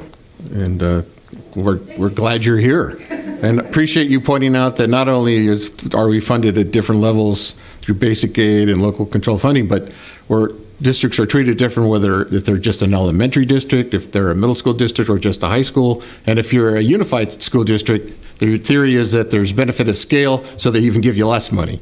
So just important to point that out as well. Okay, next is David Winnett.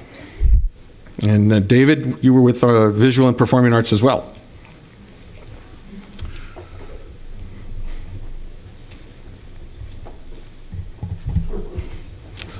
Welcome. Good evening.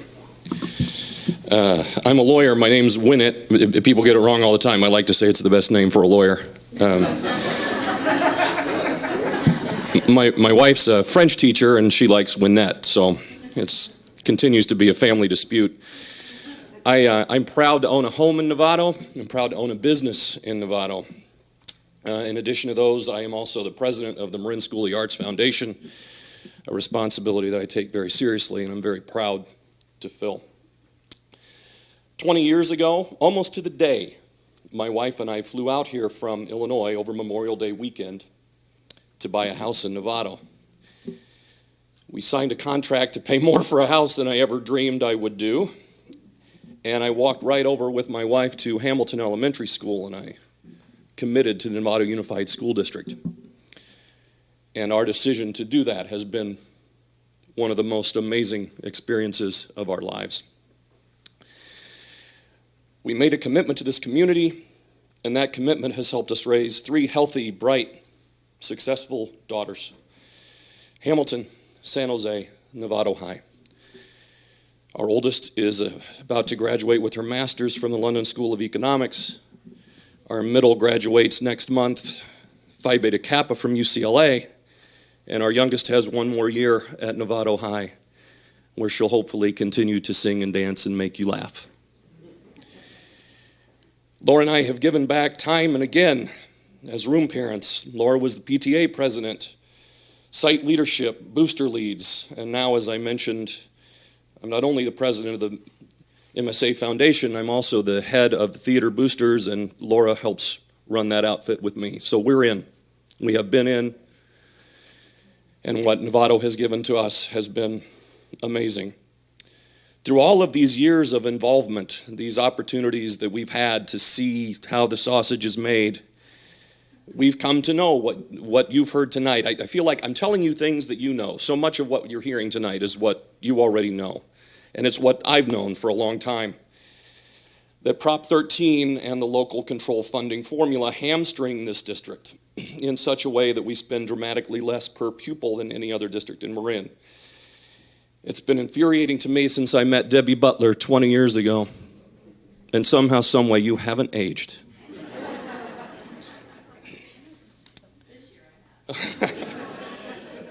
When I was invited to be part of this committee, I jumped at the chance because, as a homeowner and as a business owner, it's my responsibility to help keep NUSD as strong for its future students as it has been for mine. But I'll admit that I came to the process with some skepticism because I assumed that everyone who came would be just like me. I have no qualms whatsoever about paying more in taxes to keep our schools strong. I trust this board, and I trust this superintendent to make good choices and to be fiscal stewards of our community's money. That being said, I was pleasantly surprised to find that there were, in fact, people who didn't share those views. People who view these kinds of taxes with skepticism and see it as part of their responsibility to their community to keep taxes down, to keep it in check. In our world today, we consume so much information in echo chambers, only hearing what we want to hear from people who think like we do. And the world suffers for it as we become more polarized and more entrenched in our positions. This process was tedious. Jan, you were having fun. It was tedious, and it was frustrating. It was really frustrating at times. The food was great, but it was necessary, and it was meaningful. To fully inform you, these 69 people had to hash out these differences to increase the likelihood that we can renew the parcel tax on which this district has relied in one form or another since 1992. We need compromise. We need consensus. Our recommendation to you is not my ideal scenario, nor, have you heard, is it that of many others on the committee. But it is a consensus of people with differing viewpoints who volunteered their time for the benefit of this community. Our recommendation is not perfect in my eyes, but it is good. Do not let the perfect be the enemy of the good. Please follow our recommendation.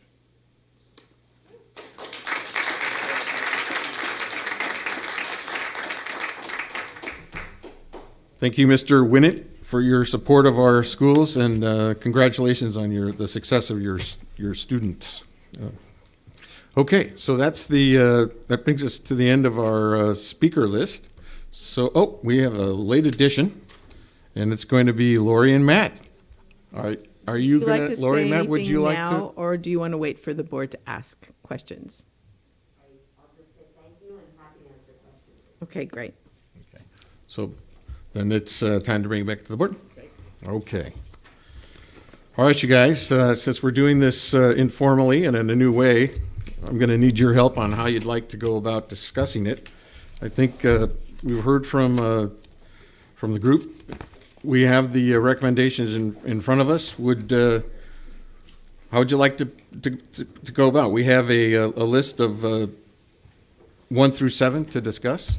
We'll just take them one at a time, I'd like to hear Trustee Gasson how you'd like to proceed. I just wanted to make a comment since I didn't earlier. I truly, having been involved with the parcel tax since before I had kids, as I'm sure many of you have heard me say on a number of occasions, I really welcome the different process that we took and for the help that was done and all the community getting together, because I think we needed to do something different. And it was even more important for me hearing everybody speak tonight. And so I appreciate everybody that stood up and shared their experiences and their feelings on what transpired for those four sessions. So I just want to share that and say how much I do appreciate that. And I'm really looking forward to how this comes together and moves forward. Oh, that's great. Okay. So we have a consensus report, and I think it's we should just talk a little bit about the recommendations, and we're not necessarily going to make a final decision on any of this tonight, but this is the time we set aside to discuss things. So do you guys have any ideas on how you want to proceed, or should we just take them 1 through 7? Trustee Mack, what do you? Well, I'm looking at these, and 5 of the 7 are definitive. There is no range. It's either you take it or you don't. That said, I'm thinking we focus on those 5 first, and then we focus on number 2, and what is the other one? Number 7. 2 is the amount, and 7 is the timing. Okay. It's an idea. That's a way to, got that, all right. So any other comments on that? I mean, you guys want to, we'll start from the beginning. I think that Trustees Mack, when he is right in the way he describes it, but I think more can be said about what is a formal process for community outreach and education. I mean, what we've been doing this, some of us have been doing this a long time, and with the advent of social media, we heard a lot about misinformation. There seems to be people that have a sense of mistrust, and there's competence issues. I think to combat that, we're going to have to take it upon ourselves to come up with a better way to get the information out to everyone. And what does that look like? Are we going to set aside some resources and develop a committee? How does that going to work? There's a list here that the committee came up with, which I really appreciate. It's on page 6 of 8, I believe, of the consensus report, if I'm not mistaken. And I think we clearly heard that this group wants to stay together in some form or way, and I would like to see that continue on in helping us with some of this engagement in our community, That's going to be a huge part of moving forward with the parcel tax and renewing it at whatever amount we decide on. And I don't think we're deciding that this evening.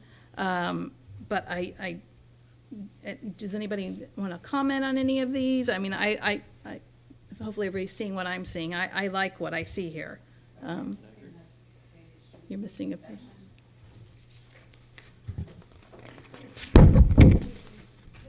Yeah, 6 of 8. In the first tab, Debbie, is that? Yeah, it says consensus report. It's the consensus report. The consensus report is 8 pages. They're numbered. Okay. So for me too, I think, what we are hearing is pretty consistent over the last few parcel taxes, is Right. that we just are not good about, in fact, somebody mentioned, all the things that we are doing and trying to continue, and not just in these little pockets of time. I know things get away from us and we have a lot to do, but having a methodology that we just routinely do so that people understand exactly what's going on in our districts, in terms of, our educational components, how, our programs that we have to offer, all the great things that we're doing. And then I think the biggest thing that I've heard from touching through all the materials is having an actual strategic plan on where we're going and what we're doing. I think will also help drive this forward and going forward. So it's not just a little blip in time, but what are we doing in the next few years? And what are we going to, somebody asked, what are we doing with the money for the kids? How's the best impact for the kids? Okay, well, I like Trustee Butler's idea of using the outline to sort of address the recommendations, and the community engagement and information is definitely important. But what we're limited by is what we have control over. We have control over staff, policy, and budget resources, et cetera. We can't conscript volunteers to set up and do a community engagement information. So maybe the question really is back to the community: has there been any assembly going on out there amongst members of the Blue Ribbon Committee to get together and help participate with community engagement? This is a question I'm putting out to everyone right now, that we can't do this without community support, without parents and other community members stepping up and helping us combat misinformation, but also talk about those success stories and the things that are done well, and the value of the education that we are providing, and the respect that our employees deserve for the work that they do, et cetera. So I just trying to get a feel for going forward, that maybe the direction to staff is to let's put some feelers out, and let's see if we can put together a volunteer committee around this particular issue of community engagement, and then authorize resources around getting them the kinds of information, listening to how they would like to go about disseminating the information, and then trying to get the ball rolling on this educational aspect. Trustee Miller. So to me, it's if this is a school board activity, this is not going to be successful. This has to be a community activity. This has to be driven, as the president has pointed out, this has to be driven by the stories. And I think the model that we have to do that, which we've used before, but we just saw right in this very room, is stories about kids going to UCLA or to law school, or success stories because somebody stepped forward and did something 20 years ago that makes an opportunity for a child to step into an adult role as they grow older and move forward. And those stories aren't, each of us as a parent has that as part of our personal life, but that's not an institutional story. That's a community story. That happens in the details. And we've heard people say those things this evening, and they didn't say them because they were because of some institutional thing. They said it because they've seen the impact in their families' lives. So it seems to me we need to take that process of storytelling and individual commitment and extend it to the next step, to the next circle around this committee, and be able to say, okay, here's how Novato is a place to raise your family. And that voice has to be not 7 of us or 8 of us, that or the institutional voice, because we're just the vehicle to deliver the result. The motivation for it has to be everybody in Novato listening to this show. The show, is that what we are? Pardon me. This meeting. But the reality is, there's a lot of people out there, they're just like the people sitting in this room, and they have stories that are deep and strong and powerful. So we need to find a way to allow that power to come into play. We don't need to make it happen. We need to allow it to happen, because that energy's there. So I would use the foundation of this committee and ask them, how do we take the next step? How do we extend this to every campus? And if we get on every campus, as it was pointed out by one of our speakers, and I'm sorry, I'm drawing a blank, that's 25% of Novato. If you get on every campus and convince every parent, you've got less than 20% of the voters in Novato. You have to get to the grocery store, to the pharmacy, walking down the street. The majority of people who vote in this town do not have kids in these schools, and they have to see the value. I mean, the value of my house is probably 4 times of what I paid for it. And part of that is the economy, part of that is Marin County, and part of Marin County is Novato schools are that good. And we had somebody who said they came in from Chicago. I'm not meaning to interrupt. I'm just. You are. I think what we're doing tonight is, I think we're probably going to come up with a consensus of the message and what it ought to be. But I want to just make sure that I want to the recommendation is a formal process for community outreach and education, and I just kind of wanted to get a chance for everyone to say. Does that sound like, do you guys want to do that at all? And then give us staff and us an idea of what that is. I will end my comments, Mr. President, and I hope we can come to that consensus. Okay. Yeah, I'm sure we will. Trustee Mack, did you have? Yes, it could be as simple as yes, no. Yes, I agree. And one lesson we learned from the last time around is this can't be something that the board does by itself or tries to recruit a few people to help out. This needs to be driven by the community, and the board needs to listen to the community and the community making it happen. That's what needs to happen, and that's what this recommendation aligns with. So I'm totally on board with that. Okay. We got thumbs up from others. Trustee Jacobson, you had your hand up, and then Diane after that. Yeah, I agree with what's being said. We need to have community engagement with how this message is spread. I think one of our downfalls was going and speaking to the PTAs as sort of our sole mode of communication with the last parcel tax run. I think sometimes preaching to the choir might not accomplish our goals here. I think the greater community is where we need to be talking. Of course, we want to communicate with our PTAs and our parents, our staff, but we have to go further than that. And I think we heard a lot from this great committee that they want to be engaged. So we have them to help us be that voice, which is fantastic. Good. Diane. I mean, our team seems to have a lot of good foundational work that we need to get out. We have a great communications group now working.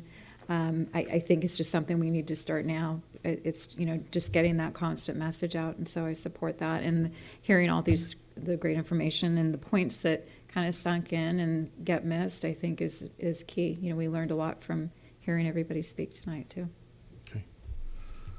Okay. Trustee Butler, you brought the section of the report to our attention. And I think as we move through, this is not just to pass a parcel tax. This is to change what we do, what we've been doing. This is to change our culture and how we educate our community. So this is a big step, a big undertaking for our staff, I think, but it's important. We need to find the manpower, and that's our community. Some of you members here that are here tonight, I hope you can commit to some time to help with this. So I think that's a start. There are other things on this the 7 things listed here that are going to provide some help with a consultant that we've brought on board, that we've used in the past, that is going to help us with some of the political piece of it. So I think that's we need to bring that in as well as next steps. Good. And Maria, did you want to say something? Just wanted to ask if this information that we received, I mean, there's people that were in this committee that learned. I've learned as I've seen this, and I'm wondering. I've always talked about educating the committee. I know that there's a lot of people out there. Most of the people that participate in the committee are in favor of it, or were not, but then they came out as in favor of supporting this. I know a lot of people that are not. So let's not think that it's all good. I'm sure we're going uphill. So we gotta make sure that we are educating the committee. And I'm wondering though, is there a way that are we gonna have mailers out there? Like, what are the next steps? Because I think outreaching and just simple 3-minute speech that the community some pointers that we can teach the community or share with the community, so that when they're in the supermarket, they can say it and so forth, and just anything out there. And then would it be in Spanish? Can we translating? Well, I think those are all good ideas. All of that Those are good stuff, suggestions, and I think we should be multilingual, and those are good ideas. And I the superintendent's over here writing furiously, and we're going to be debriefing and talking about it. We're going to be moving forward on agenda planning and trying to come up with what these things look like. And it's just, when you're an elected body, you have to do things transparently. So you have to have these discussions, openly. And this is our time to talk about kind of like how we want to take this enormous effort, impressive effort, and community thoughtfulness and make it work for everyone. So I totally get what we're saying, and we definitely have to address the whole committee. So how about this? How about, like, I was throwing out, you want to take them all one at a time, or maybe each one of you might want to weigh on 7 at once and just sort of say, I kind of, these are my general ideas or thoughts, or we can even take what I want, after hearing from everybody tonight, I want to think about it a little bit more. That can be an answer. This is primarily just the discussion, try to give some idea and put together some direction as to where you guys would like us to take it from here. And I'm going to do my best to make sure that we keep the momentum going. And I really hope that the people who participated in this committee will continue to work with the board, because I think we've said it over and over and over again. It can't just be us. So. Okay, so what do you think about just talking? I think Trustee Butler brought up some of the things that there's when you get into some things that you have anecdotal ideas and answers, and it's kind of like who you talk to, what those are the answers. Should there be an inflator? Shouldn't there be an inflator? And I was thinking that maybe part of this process is we're going to bring in Charles Heath, who's more of a statistical analysis, sort of I guess. I would describe it as survey science to a certain extent. And I think maybe we should hear that as well before we start making any definite decisions on some of the, what did you call them, Greg? The on-off versions versus the where you draw the line type of thing. Yeah, the yes-no versus the process, the range. Yeah, that was right. So I think we're going to, just if you hadn't known, we're going to get some more information from that perspective going forwards. So I'm just going to go back to you guys. Is there any one of these 7 things you really feel strongly about, you want to comment on or ask questions about? Lori Rainier is here and offered to answer questions as well. Trustee Gasson and then Trustee Miller. No, I'm pleased with all the recommendations. They fall within. I have some ways I'm leaning, but what I really would like to see is us develop I was thinking Mike Jolly's presentation was very good, and stuff like that we get a comfort level, get some build up over just educating the community before we make these harder decisions. In my perspective, I think there was a lot mentioned of concern over the inflator and all of those things, and for me I want to absorb it. I want to see how we do in terms of helping the community understand exactly what our needs are and clear up some of those misconceptions. And like I said, through that video, I think he touched on a lot of I mean, hearing people say what they just didn't even know, it was just so impactful for me. I mean, because I know it and I try to share that, but when you have people that are now starting to understand it and letting that build up and work with the communications group, and if Leslie has time to do that as well, I think that that will build up to where do we go next, at least from my perspective. Yeah, and crafting that message is, we have to do that with the participation of everyone. And it's not always what they didn't know, but sometimes it's the wrong things that they know that we got to straighten out. So, okay, so then I'm going to just see, I'm sorry, I'm going to come to you in a second. I just wanted to recognize Trustee Gasson's comments and Trustee Mark. So there was a recommendation from one of the members of the committee that says, this is our consensus view, this is what we think will work, this is what you should adopt the consensus. And I agree with that model. We asked them to do some hard work. They did some very hard work. We've heard different points of view, but they came here together and said, this is a consensus. And so with some specifics, I would go to the 365 per day, but the rest of this I would, item 7 is, 365 per year, pardon me. Good catch. That would be a bad message. That is, and so clearly 7 has some conversation, and to me, the most important conversation is, number 1, how do we create a consensus process for this? So I would accept the recommendation to follow the committee's lead. We asked them for it, and I would vote to follow it. Okay, so do we have public comment on a committee member? And I think that's okay. All right, so the board, we have one public comment, and then I'll bring it back, and then we'll see if we can move on to the next agenda item. So Barbara Grenier. I'm sorry, Barbara. Barbara's going to come up, but while she's coming up, I want to tell, you can come up, but I want to tell about her. So there was a model that she developed for the entire state of California called CSLA. It was a training model that trained all administrators in the state of California, and we participated in it from Novato. They participated every week. She's the author, the implementer, and it was one of the most successful trainings for administrators ever in the history of our work together. So I wanna acknowledge you. Beat that. It's true, Barbara. I did not develop it. I participated in it. And you're right, it was. And it was a joy to do. I have a question for you guys.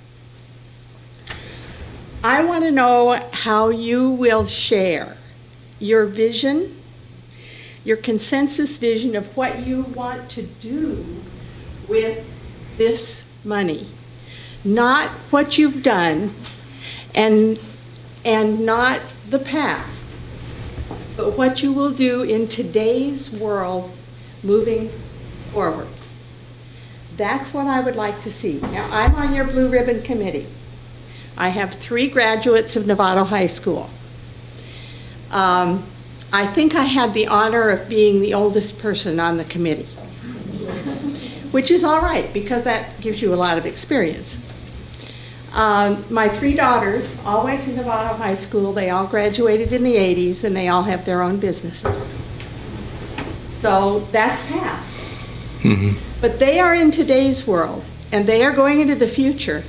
And this group needs to predict that and show the community how kids today are going to move forward. So that's my speech. It was a good speech. Okay, so why don't we get, we'll bring it back. I don't want to be cutting anyone off, but I think the superintendent's got enough to go on. We definitely have the suggestions in writing.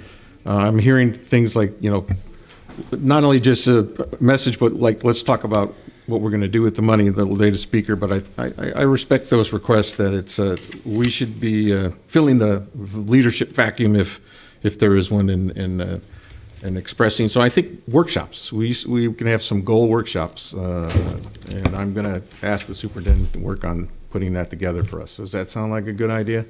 we'll set some goals and we'll include what we're going to do with the funds, and we might as well discuss what would happen if we didn't have the funds while we're at it. So, okay, so I'm going to move on unless you guys have something compelling or a last comment you'd like to make on the issue. Well, so I have Trustee Milrick and then Trustee Mack. And then we're gonna move on. Is there anything else we need to share with the people in the room? We're going to bring it back, Jan, to. We're already recruiting them for next Okay, steps. no, that's, so there you go. We're good to go. Okay, thank you. So Trustee Mack, you had a comment, and then Just very quick, I'll just want to say that generally speaking, I absolutely support all 7 of the consensus recommendations. As said earlier, I don't want the perfect to be enemy of the good. And so as such, I would love Jan to please just start working away on all of them. Obviously, number 2 and number 7 are for us to figure out, but all the remainders, let's go. Perfect. All right, that's a good closing comment, and can't thank everyone enough for their participation and helping us out and supporting our public schools. So thank you very much. All right, so I'm going to move on, and what we have next on item 13B, this is the final approval of the Novato Unified School District Student and Parent Guardian Athletic Handbook and the NUSD Athletic Coaches Procedural Handbook. And Jan, you're going to open that up. I sure am. And Dora is coming from outside my office. She's been here since 6. Did you get her at 6? 7. Okay, very good. No, she should have been on the Blue Ribbon Committee, though. I'm really excited about this next topic and getting an athletic handbook in order and ready for implementation. And I want to acknowledge Ellen for doing reformatting so the process is easier to follow. Oh, and here come Reed and Michelle with a haircut. You're cute. Okay. Welcome. No. Reed, you have a nice haircut too. So what I want to remind us of is this was a lot of work by a lot of people, and Reed and Michelle and Dora worked tirelessly. Then Ellen pulled it all together and did her formatting magic. And it's so easy to understand. It's so straightforward. But the thing that I want to point out to you is on the cover sheet, I just want to go over the parts that are really important for us with all that we've been through. And so there are explicit references and consequences to conduct, expectations, and consequences. All US and NUSD programs shall be free from discrimination and discriminatory practices prohibited by state and federal law, including fans or student athletes taunting opposing athletes or fans with sexual or racial provocation, and the use of any racially derogatory, discriminatory school athletic team, name, mascot, or nickname. The references are mentioned throughout each document here that is in front of you. This gives us leverage to act on any of these things. And Dora was able to align the board policies and to look at the document and put it in all of the areas. There's also a section where we could have a team consequence should we have any of these issues. So I think what we've done from our experience and moving forward to affect change is really, really important here. For me, this is the most important part. I think our ADs have done fabulous work since you got them started when I was gone to be full-time, and which I totally support. But I think this document now guides the kids, guides the parents, guides the coaches, and now Dora just finished a draft and working with Reed and Michelle on a AD's handbook. So you'll see that, not yet, but pretty soon. And so I just feel like it's all finally coming together, and I feel so proud of the work that they've done and the direction that it will take us in the future. So that's all I really have to say. I don't know if there's anything, Dora, you want to mention, or Michelle or Reed, you want to mention at all. You know, I would just say it was a real pleasure doing this project with Reed and Michelle and the principals. I mean, it was wonderful. We presented it all to you at the last meeting that I was at. And then we all came together with the principals of both high schools and the ADs, and we went through all the recommendations that were made. And I think that the document, as Janice said, is a really wonderful kind of representation of the kind of program that you want to have. And I think that it will provide a level of clarity and consistency for the district, for both high schools, and manage expectations for your community. So,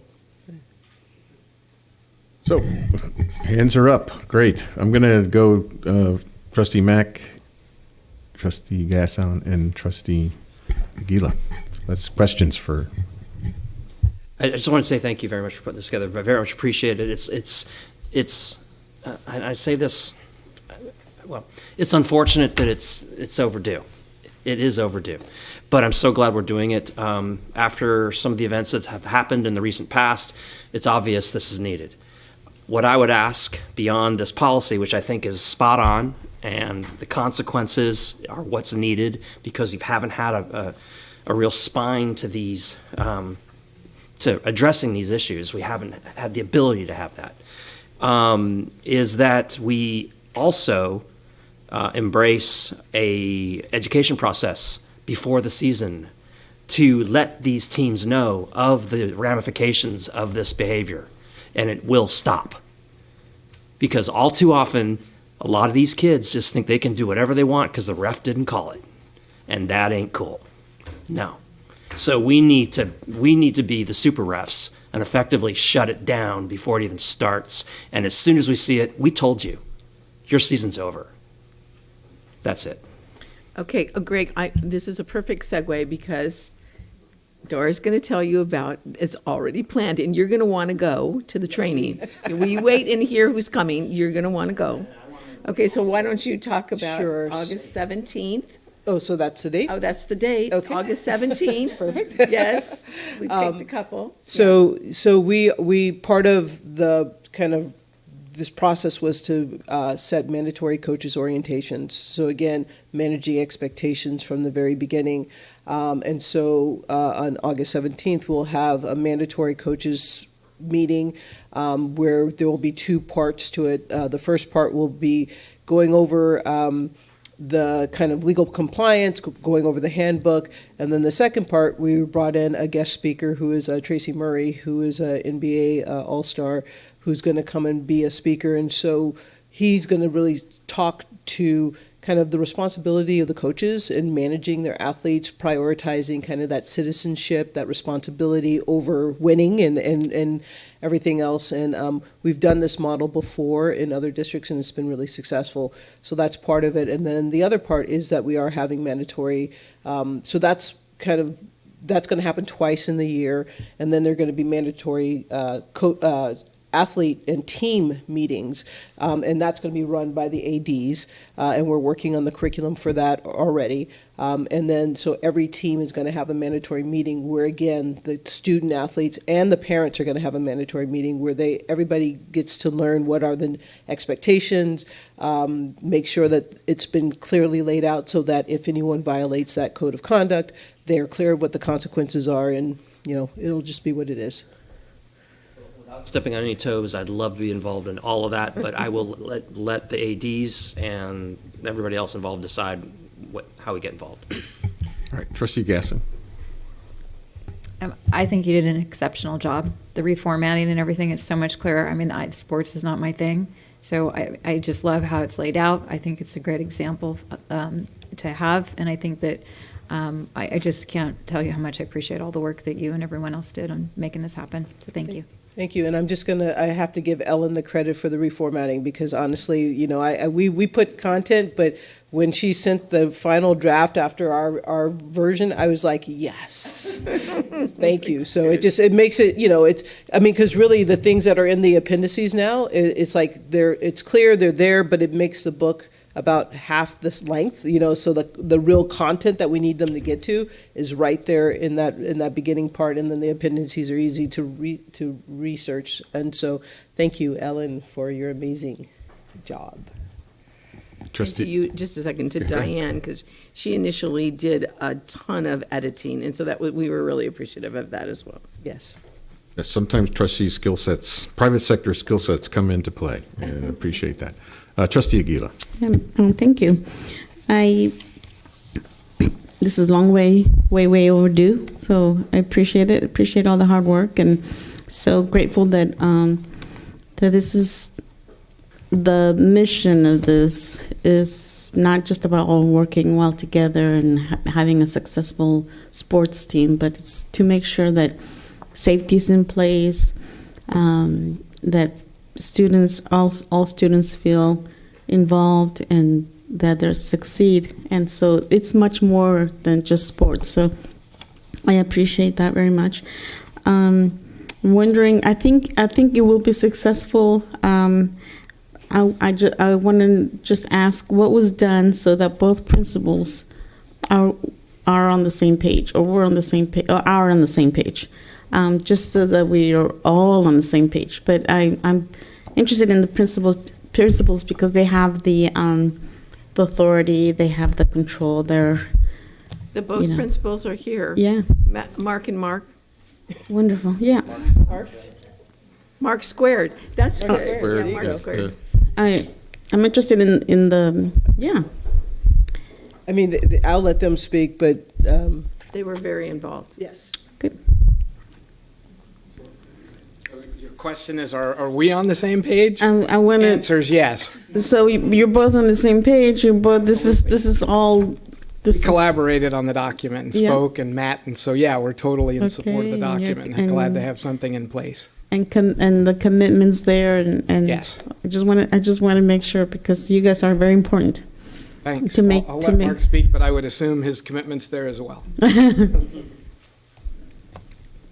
We have read, reviewed, edited, offered suggestions, and are committed to the process. I just hope that Dora and Tracy and our athletic directors and coaching staff and our site administration that support will be allowed to do the work. Wonderful. Thank you so much. So I'm excited. And my other question is, would this be, how can we assure that how can we assure that the students get a hold of this? And the Spanish-speaking parents, will this be in Spanish? And I'll be happy to translate it. There'll be formal trainings, as Dora mentioned, that the ADs will be doing, and yes, translations will be done. Okay. And they will have to sign. So the students, ultimately we can't force them to read it. We are going to strongly encourage them to read it. We're going to go over it during the student athlete meetings, but in the end, they're going to be signing it, so it's essentially like a contract. So they're signing that they've read, that they understood, that they agreed to those terms, so that, whether they actually read it or not in the end, they signed it, so they're on notice, and then the actions that need to be taken in response to any conduct, inappropriate conduct, are clearly laid out. I mean, there will be no test on this? No test. No test. Okay, so thank you. We have a recommendation before us, and I could talk about this all night, but I'm not gonna, because I see these students here, and they probably just want to go home. I'm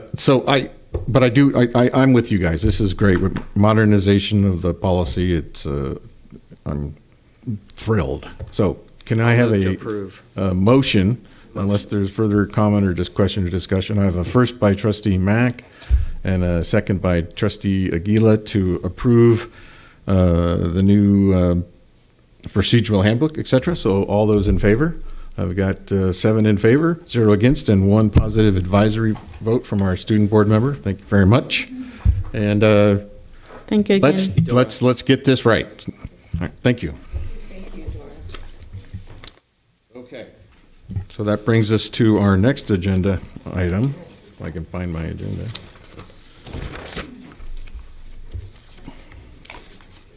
What is next? So we have our reports from our 2 athletic directors for both our high schools, and I'm going to let you guys introduce yourselves. And you have a PowerPoint at your table that looks like this, yeah. Good evening. My name is Michelle Smith. I'm the athletic director at Novato. Microphone. I'm Reed Nottingham, the San Marin Athletic Director. And obviously, we came in together because a lot of the information we wanted you guys to see from both schools at once, and we work really well together at both schools. So we're going to see how we do, and then we're going to present some things to our wonderful student athletes that are here tonight. So we're going to first start off with the season of sport. If you guys remember last year when I was here, I showed you how we had to break up the 3 seasons and put it into 2. Thankfully, we were able to go back to 3 seasons. We were able to have MCAL playoffs, NCS playoffs, and in some cases, all the way to state.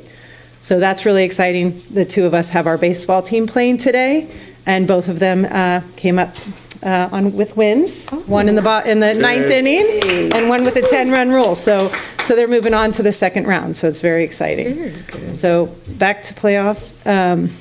So for our participation data, this shows you how many teams we have and how many participants. Well, you're doing great. Great. Yeah. I don't know how she did this for 2 schools last year, by the way. Just amazing. So the numbers show our involvement in sports is fantastic. Going by season, with fall and spring having the most teams, but a huge number of kids involved each of the seasons. We offer all but I believe field hockey is the only one that we don't cover as far as potential sports in the MCALs. So our turnout is great. And obviously, you can see in some of our cases, our numbers are lower, but if you were to compare the Novato High athletics numbers from the last couple of years, they're increasing. And that's what we want to see every year.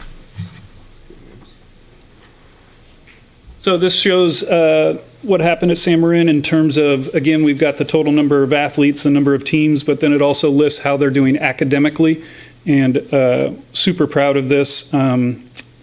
13 out of 15, 11 out of 13, and 13 out of 15 of the teams had an average GPA of 3.0 or higher, so that's close to 90%. And then individually, our athletes were at 3.5 or higher, was well over 50% of our athletes. So very proud of it. They're working hard. We're seeing the results. So very proud. And here in the Novato numbers, same kind of thing. We are in the 40 to 50% range of 3.5 or above. We also had 3 of our teams get the Scholastic Team Award, and that means in all of North Coast section, they were the top academic team in their sport. So that was exciting for those. And since we're on the Scholastic athletes, we brought a few of them here tonight. One is missing because he's on his way home from his baseball game. But if you're not familiar, Marin Athletic Foundation is a foundation that raises money for all of Marin County schools, and they put together different fundraisers throughout the year, from a Hall of Fame dinner to golf tournament, bocce ball tournament, and then obviously they take donations throughout the year. They're, the best fundraiser that they have is the student athlete dinner, where they honor a female and male athlete from all the schools in Marin. And we have 3 of our 4 tonight. I'll have Reed introduce San Marin, and I'll introduce ours. Cool. Yeah, and this, this honors their hard work on the field, in the pool, on the court, but in the classroom as well. The event was fantastic. I remember going many years ago as a coach, and it was just a great event. I, fortunately enough, was the athletic director and also dad for this event. So super proud and super honored. So the 2 San Marin recipients are Jenna Nottingham and Nick Tyler.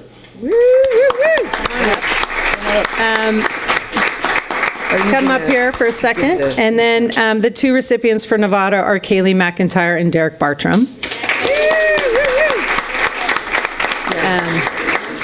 And I understand that the district has gotten each of them a little gift in honor of their success over their 4 years. And if you can see right there, they all represent a sport that they competed in. So obviously the football for Nicholas, sorry, the basketball for Jenna, even though she's played multiple. The goggles for Kaylee, and with Derek not here, but the baseball for Derek. And all 4 of them, these 3 and Derek included, are multiple sport athletes. They all play 2 or 3 sports throughout their years at high school. So this is one symbol, but they've done it all. So congratulations.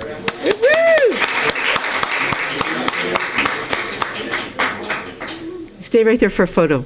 Yeah. Yeah. No. Yeah, you two should be, no, you two should be in there.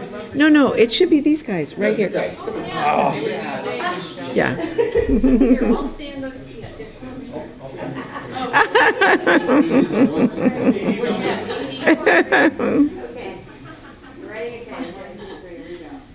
Nice, thank you.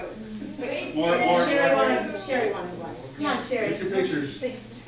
You can just focus on them.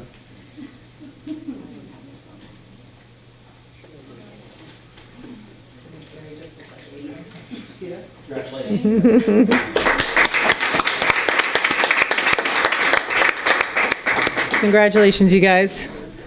If you guys have some homework, we know that you might not be able to stay Yeah. around. Yeah? Yes. I know that you guys have some.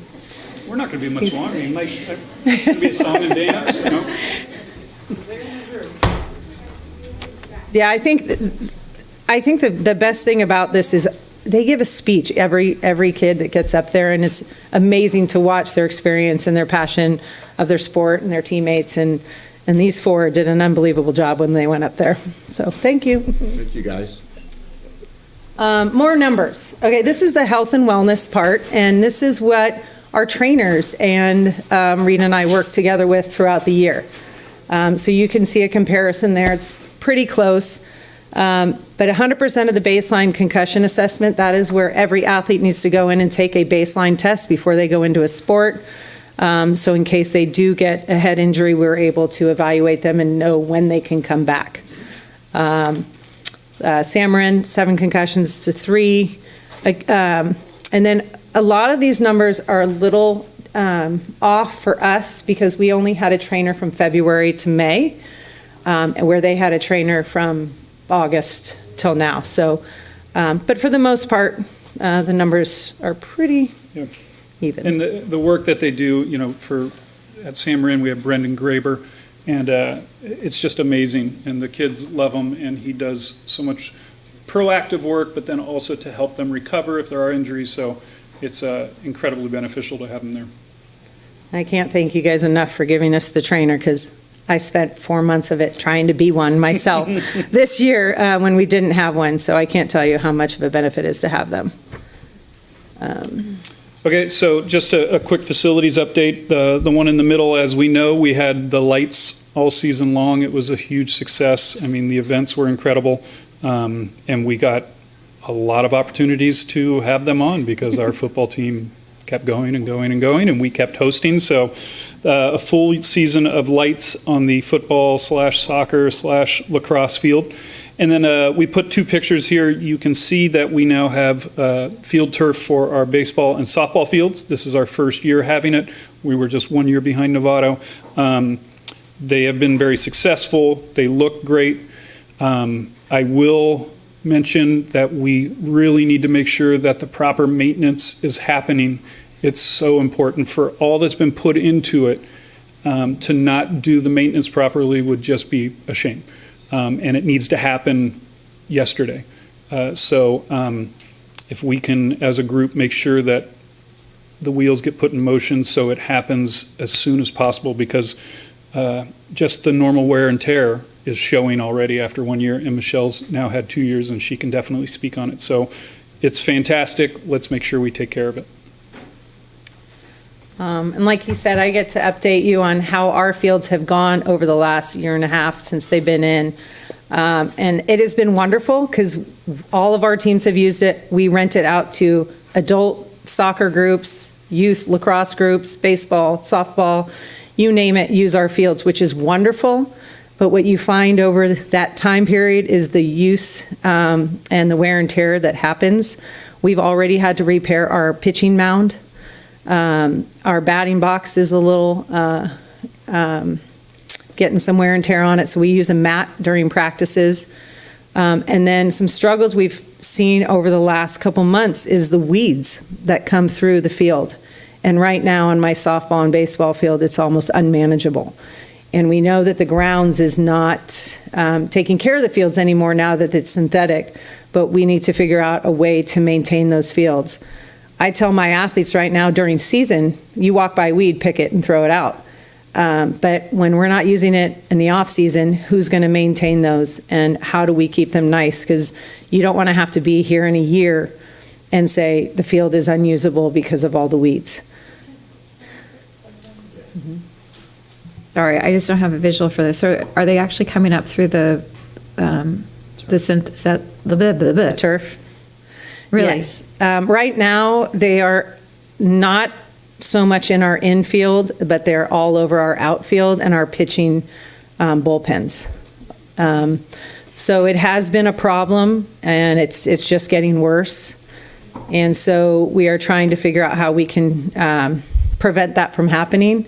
And I'm going to be speaking to Mike Woolard because he has the contact for the company to see if Field Turf can do something to prevent the growing of the weeds. And we'll figure out how to get them out. But the number one thing is the rakes. We still do not have rakes. And if you know anything about synthetic, they have fill in the grass and they kind of pile up in some areas and those rakes help it spread out. And we don't have that right now for any of our fields and we're not able to maintain them ourselves. We do have the fill and I think you're almost running out. Is that right?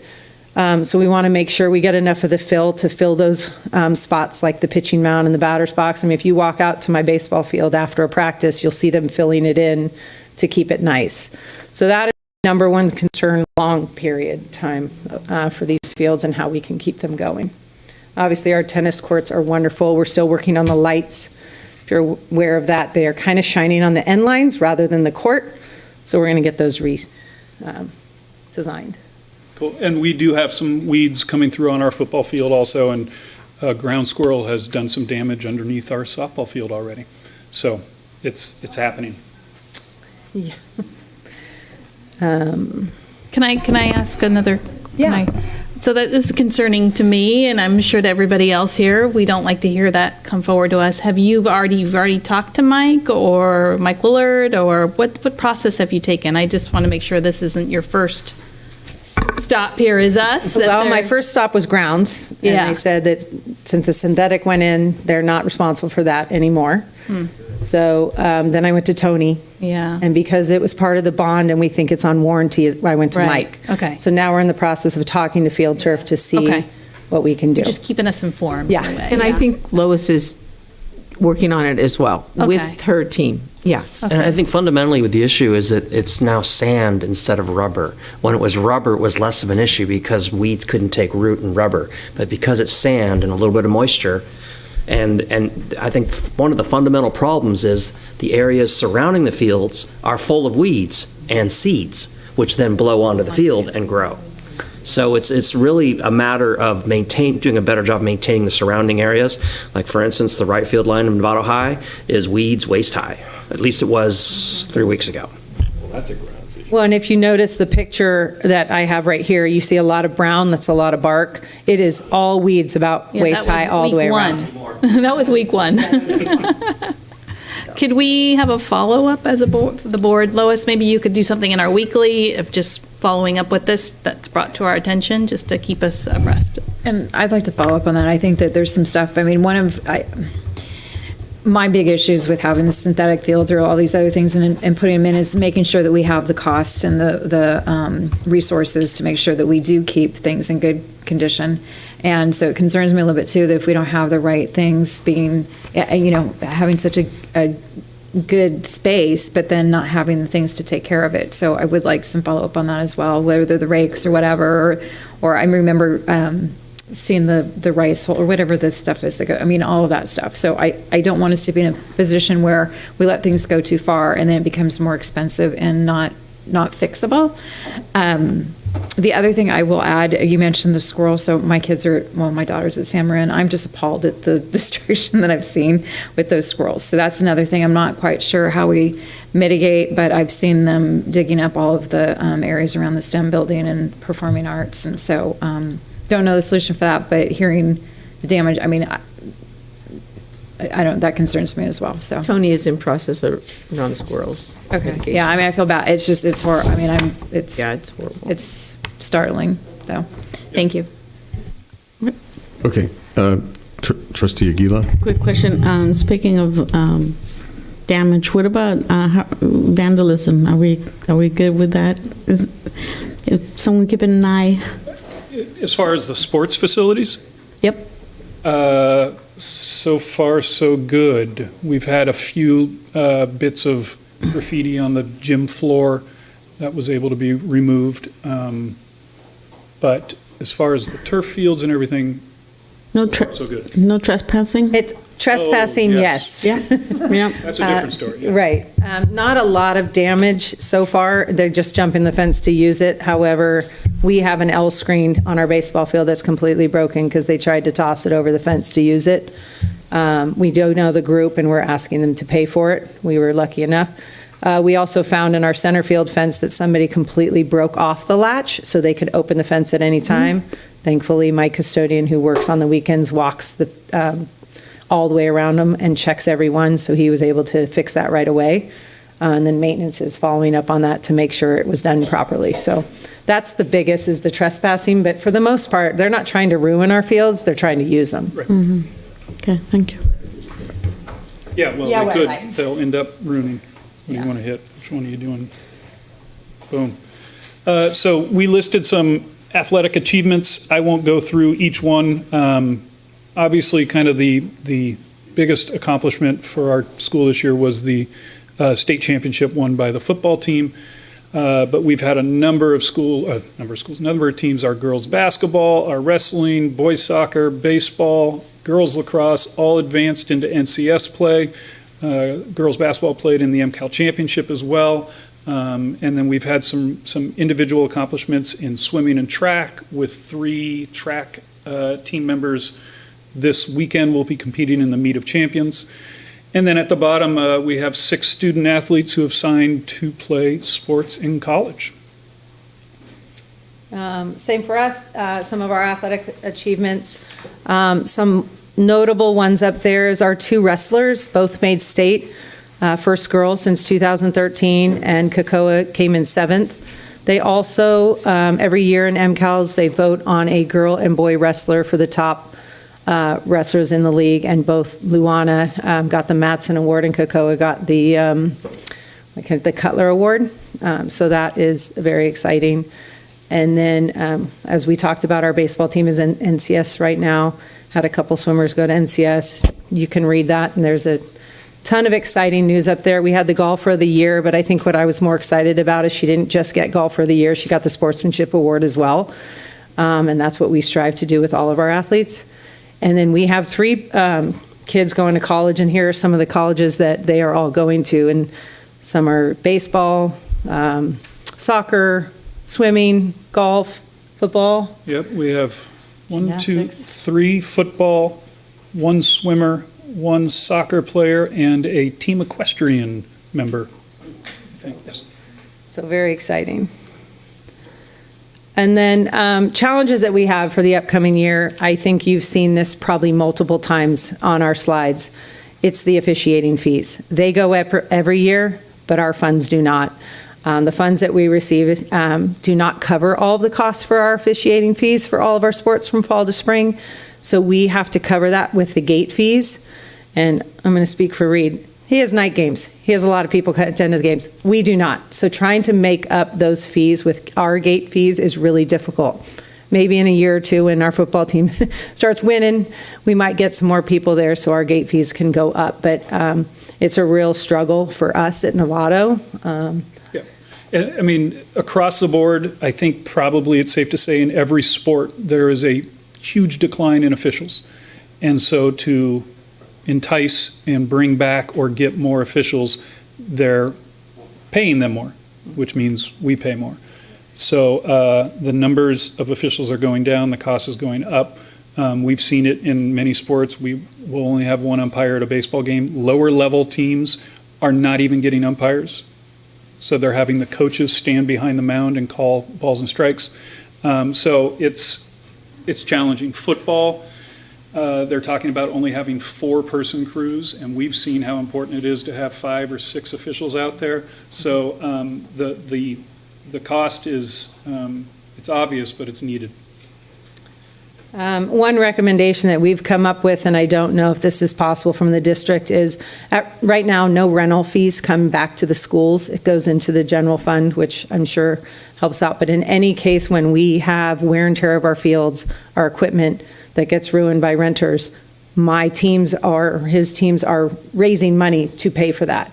And if we can take a certain percentage of those renters to come back to the schools to pay for that equipment or the fields that we need to keep them up and running for all of our athletes, that would be wonderful. It's not a question. I thought that was, and that was sort of where I was going with my prior comment. I thought that was part of what we were doing. And actually, my kids actually babysit Mayor Lucan's kids while they're playing soccer. So I see all the game, the use and stuff. So that's great. But I would like a better understanding on what we're doing with the revenue from that, because I know we have to pay like support staff and stuff, but also putting it back into what they're, the use of the fields and taking care of that. So I'd further add in that regard, by letting the sites manage effectively that revenue stream and have it come back to them, it's going to be a lot better managed, in that they're going to have an incentive to drive up those revenues, to better manage reservations, better manage the time, better manage challenge campus coaches who might be hogging the field, to allow the field to be freed up for more revenue. So I really think that makes a lot more sense to have that revenue stream be tied to the site. Trustee Millard? So we have a budget issue across the entire district, and start pigeonholing sources of cash into one particular program or another seems like it's, we need to have an overall vision of how this is going to work. We have janitors to pay, we have teachers. It's a complicated district to run. I'm just not inclined to start pigeonholing money to every little revenue stream to one particular facility or one particular program. Okay, so Lois, standing. That's me. I have a little bit of input on this. By Ed Code, we're required to spend that money on the upkeep of our facilities. It's not always been tracked that way, I don't think, here in Novato, but this is something we've been looking into, and we're going to figure out a way. I'm not sure that giving it to the sites is the answer. I would rather see that what they do is that the repairs go through facilities and we pay for them, but that you would tell us what needs to be done. And I know you just recently, the soccer nets. Yeah, and we can purchase those for the site, because that was, as long as it's connected to the rental fees, but that's what Ed Code requires us to do. We can't just put it back in the general fund. Okay, so continue on the presentation. This is specific just to Novato. A challenge for my upcoming years, again, an athletic trainer. Currently, we do not have a full-time trainer. We use the service, which I absolutely love. I love my trainer. He is not ready to go full-time. He would like to continue the way he is going with his hours, but it is a little bit more expensive in how we do that. So I am working with Lois, and we're trying to figure out how we move forward with him, or figure out a way that I make sure I have a trainer for football season, because that was a very difficult season to get through without a trainer. And then coaching positions. So calling all water polo people,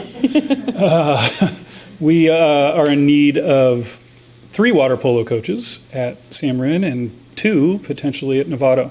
And we have searched high and low, and it's a really challenging time to try to find people that are interested in doing it, who are willing to coach at a high school where the stipend is a small percentage compared to what they could do at a club.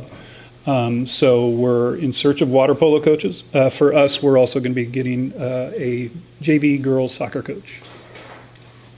And as you see here, we have a couple other positions open, and I know Trustee Mack asked about how many teachers are on campus coaching. I just lost two of them, or three of them, with golf, volleyball, and cheer. So that hurts me a lot, but then I put it out to our teachers to see if anybody's interested, and there's not a lot of interest. So we're fighting hard to get the teachers back on the fields to help out, but it's a tough fight right now. Anyway. Okay, so seems like we had our questions along the way, and so if there's nothing else. We do have Trustee Aguilar's got a comment, but this is a staff report, and I think Superintendent's been furiously writing over here, and I'm sure we'll get some feedback on some of the issues that came up around operating facilities and operating funds and things along those lines. It only makes sense that we just went through a handbook revival and so forth, that we take a look at what Ed Code requires us to do and what needs to be done to run athletics to the best of its ability, as it is a co-curricular program put in place for the development and education of our children. Trustee Aguila. Yeah, just without saying names, I'm just wondering why are we losing some teachers? The amount of time they put in for teaching, and they don't get paid a lot for coaching to put in the extra hours. They're wiped. Golf and volleyball are in the spring, and my teachers are barely making it through to June right now. So it's really tough to get them to stay those extra hours after school. Okay, thank you. Trustee Mack, last. Just one thing I want to make sure doesn't get lost in this conversation was the discussion about officiating fees and how we aren't paying for the officiating fees. That we're only paying up to a certain limit, and then the sites are responsible for the rest. I'd like to revisit that. But we're going to do that. We'll talk about it in a agenda plan, and we'll bring it forward. That was the question I had. Can you just tell me how long that's been true? I just wonder if it's a history thing, and it was set as an amount years ago, and it's never been changed. So I understand, and I don't know how long ago, but Michelle Sanner and Dennis Davis went from $25,000 to $30,000 a few years ago. Maybe you guys remember when that was. We knew that when they went to 30, it still was not going to cover the cost, but it was giving us more. It's not just officiating fees, it's the dues as well, because dues have gone up and those haven't. So, right now it's 30. We pay about 40 to 45, depending on, like this poor gentleman had to pay a lot of refs going into playoffs. So, okay, it adds up. All right. Okay, so we'll probably agendize a staff report later on. We're going to address these issues. Okay, so where does that leave us on the agenda? That's my job, so I guess I should look. Thank you, guys. Appreciate you sticking around and giving us the report. We're done. So thank you for working hard tonight. Appreciate it, and we are adjourned.